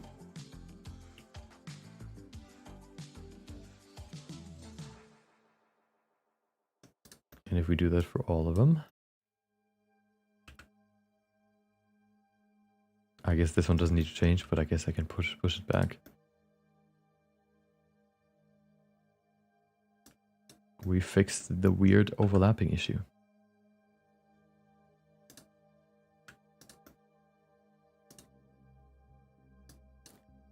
Ta-da! Good.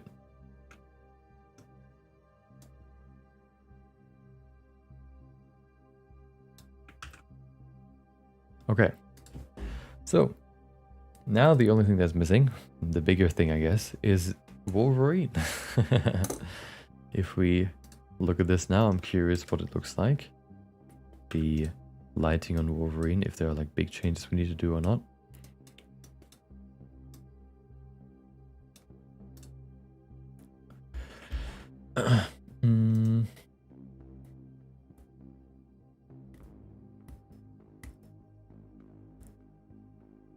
Oh, here.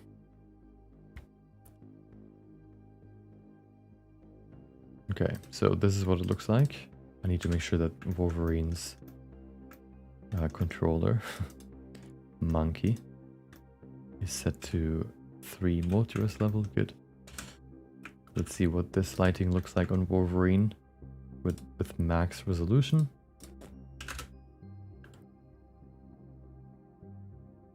Okay, not too bad. There are definitely some things we need to adjust. Also, let's actually bake the line art first, and then we can actually work with this. Yeah, let's do that first. It might actually already be baked. It kind of is. This is kind of weird here. I think I need to bake it again.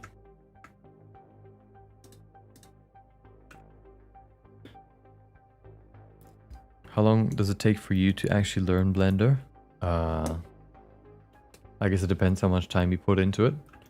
You can learn the basics, you know, by watching a beginner tutorial like the donut tutorial. You can learn more, you know, detailed stuff by watching other tutorials. But the most things you learn is just by practicing. So the more you practice, the more you also learn. So I guess it depends on what you want to accomplish, and you know, how much time you can put into it. Okay, so the inline is fine. The one thing I probably want to adjust though is this right here.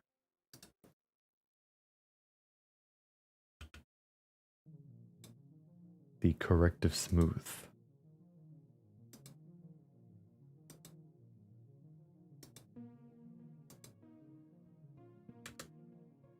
Corrective smooth fixes some of the deformation issues that might happen for models, especially in the shoulder region. But we don't really need that here. So I can remove that. And then by rebaking the line art here, the manual one, we should be able to get cleaner lines. Boom. There you go. Now they're clean. Looking nice. Let's create the base and bake this. Hopefully it doesn't crash. Also, we don't need the whole animation to be baked. We only really need everything from here on out. 20.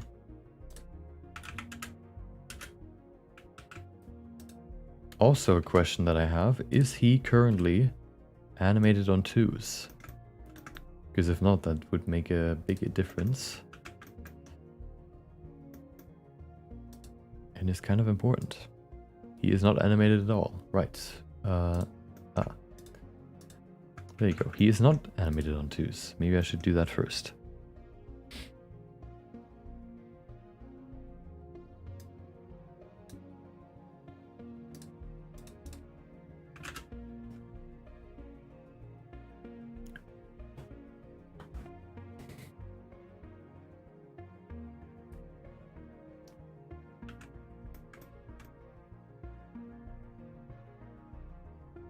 think that's the only thing that's moving.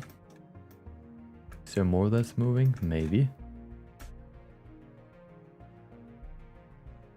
Wait, is his body moving? I don't even know. I think so. One thing you can do if you ever want to know what is all moving, what is all keyframed in an animation or in a whole scene, for example, in a whole file, you can switch from timeline to dope sheet.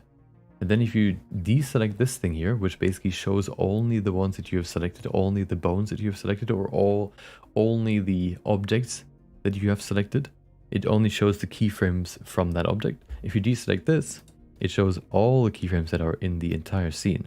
So you can see here the cameras has some keyframes, the liner has some keyframes, the focus object has a keyframe, and all the other stuff. So here you can actually see a list of everything that has a keyframe, which can be pretty useful, for example, if you're trying to find which parts of his body, for example, are animated. Dope sheet, yeah. Kind of a weird name, but I actually don't use it that much, but I think it has some pretty good uses. Okay, so you can also just select everything, of course. I don't even know why these things have keyframes, but I think it's just because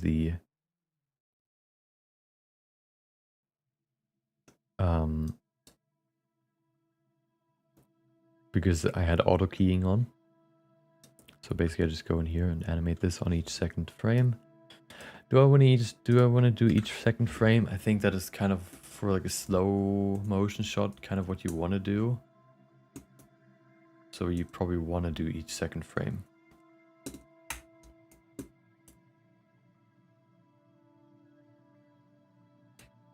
Missed today's live stream? Well, I guess you could watch the VOD. Okay, let's create the keyframes. Boom. And boom. Oops.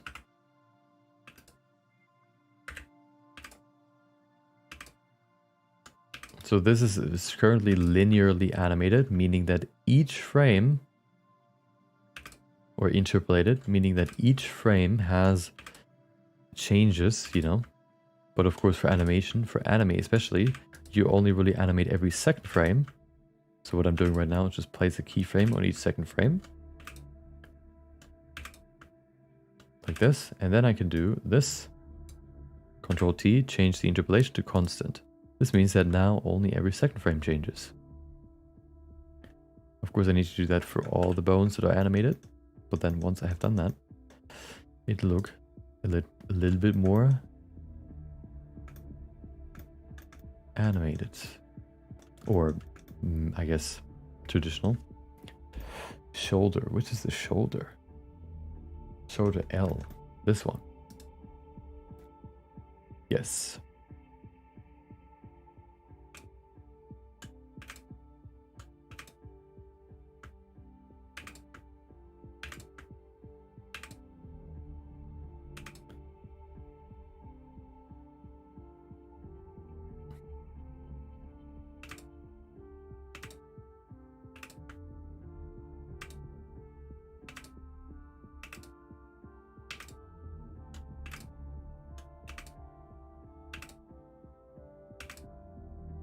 Okay.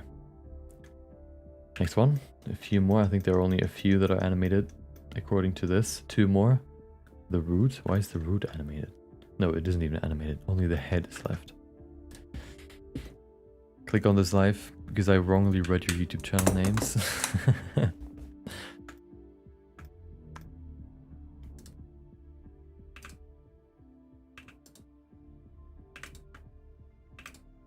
What, you thought I'm somebody else?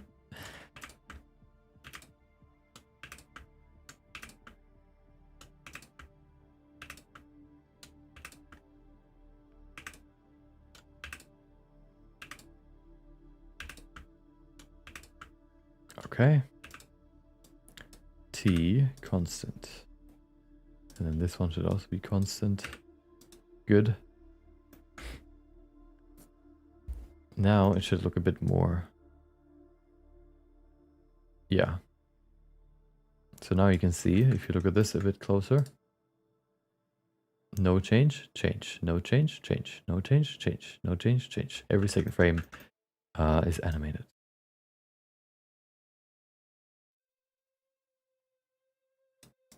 Okay, so I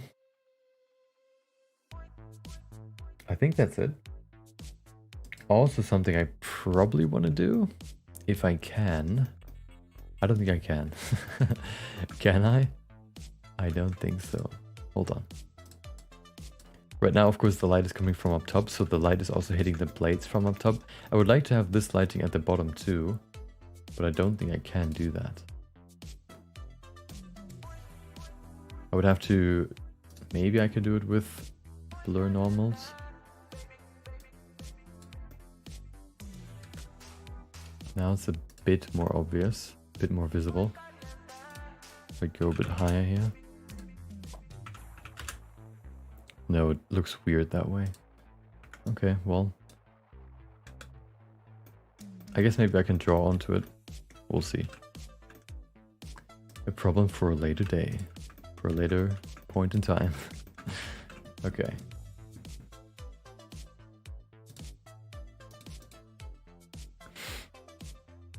Welcome, Gen Z. Hope you have a good day.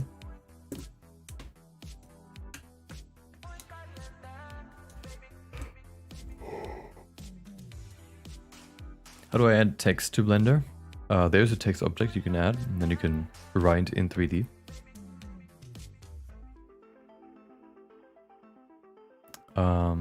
Yeah, I also stream on Twitch. It's a dual stream, I guess you could call it, on YouTube and Twitch.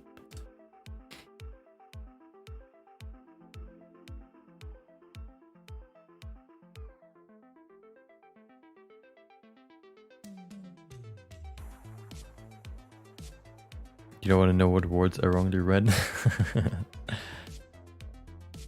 Okay. Okay, so this is now animated, which is nice. Now I need to also adjust the line art that I already created. I think I baked it already. No, I did not. Okay, so I need to bake it now.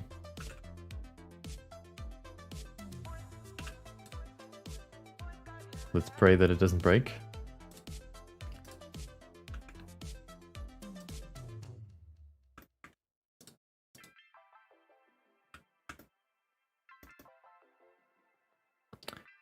Okay. Line art here. Okay.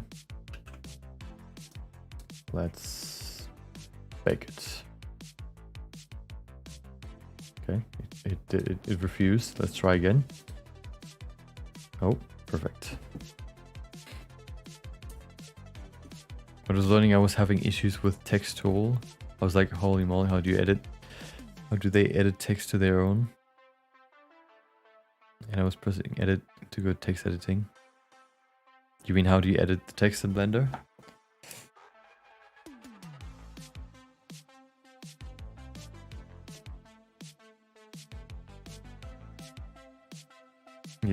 Yeah, it's a bit weird at first because it is used to clicking on text and then being able to write on it. But here, of course, in Blender, you have to go into edit mode to write.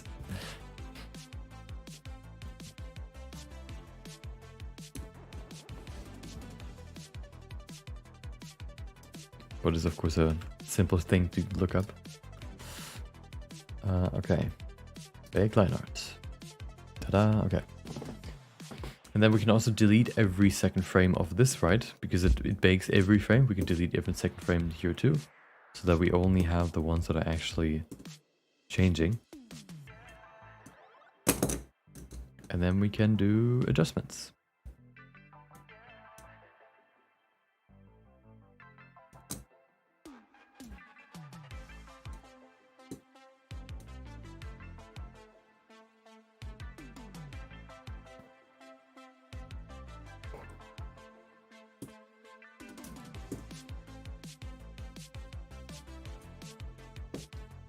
Okay.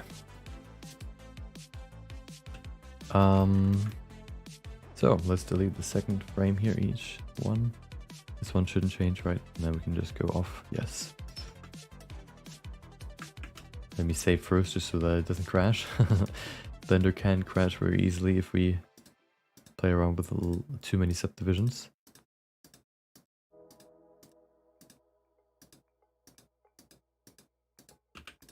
Okay.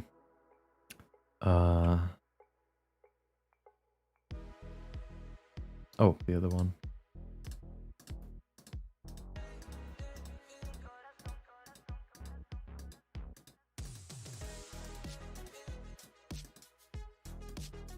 Okay, there you go.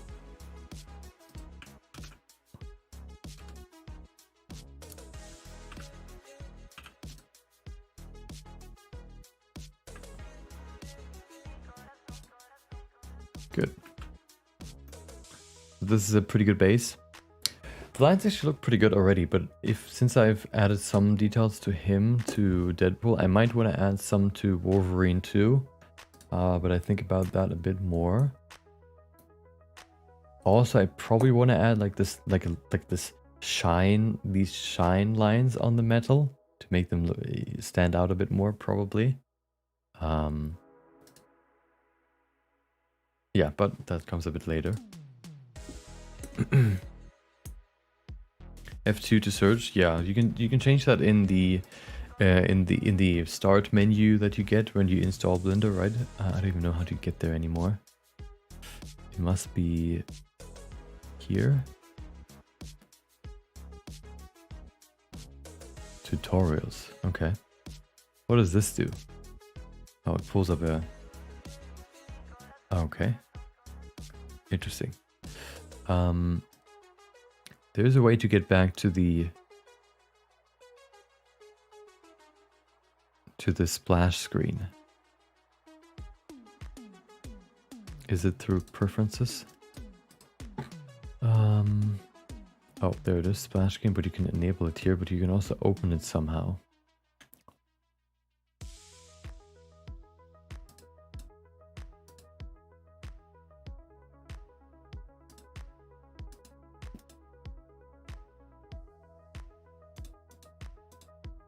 Yeah, I don't know how to do that, but in the splash screen you can say which one you want to use for searching. I actually select spacebar just because it's easier to click than having to press F2.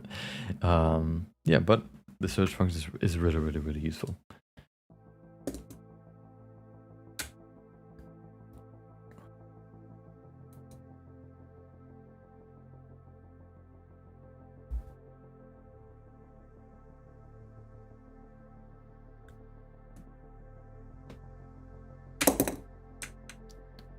How do I add a logo? You can turn, if the logo is an SVG, you can turn that into curves, which you can then turn into a 3D model, for example, or like an object. Otherwise, I guess it could also be an image that you can just use. So if there's an add-on in Edit Preferences, and then add-ons, which is called Images as Planes. I guess not in here. Wait, really? Or maybe it's also default. If you go here, add image, mesh plane, I guess. Yeah, mesh plane. It should allow you to then select an image, and then that image will be imported as just a flat plane that you could also use, I guess, instead of, you know, a 3D model, making a 3D model out of your logo, for example. Okay, yeah, but unfortunately it is once again time to end the stream. We have, you know, we have finished this scene's Deadpool already, so that the last thing here is Wolverine. There aren't actually that many frames, I dare say. So I think I'll be able to finish this one today. Maybe even get to the next one, which is also fairly simple, even simpler than this one. Let me show you. Which is this one here. Right?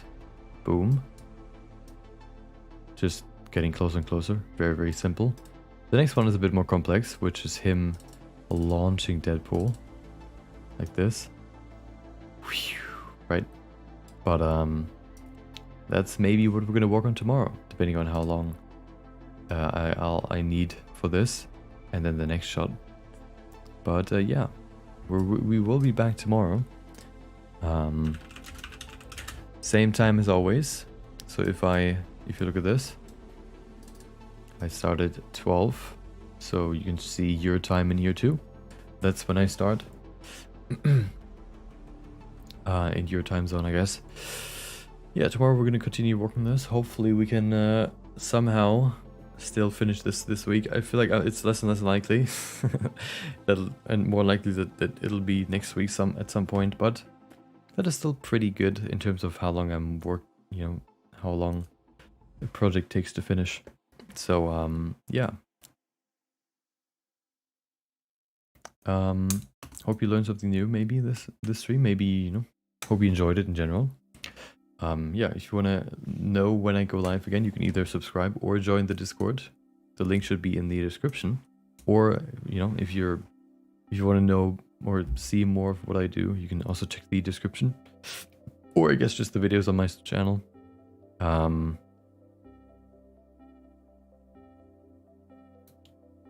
Yeah. So, yeah. If you have any more questions, you can also ask them in the Discord. Otherwise, thank you for watching. Maybe I'll see you next time. Until then, see ya.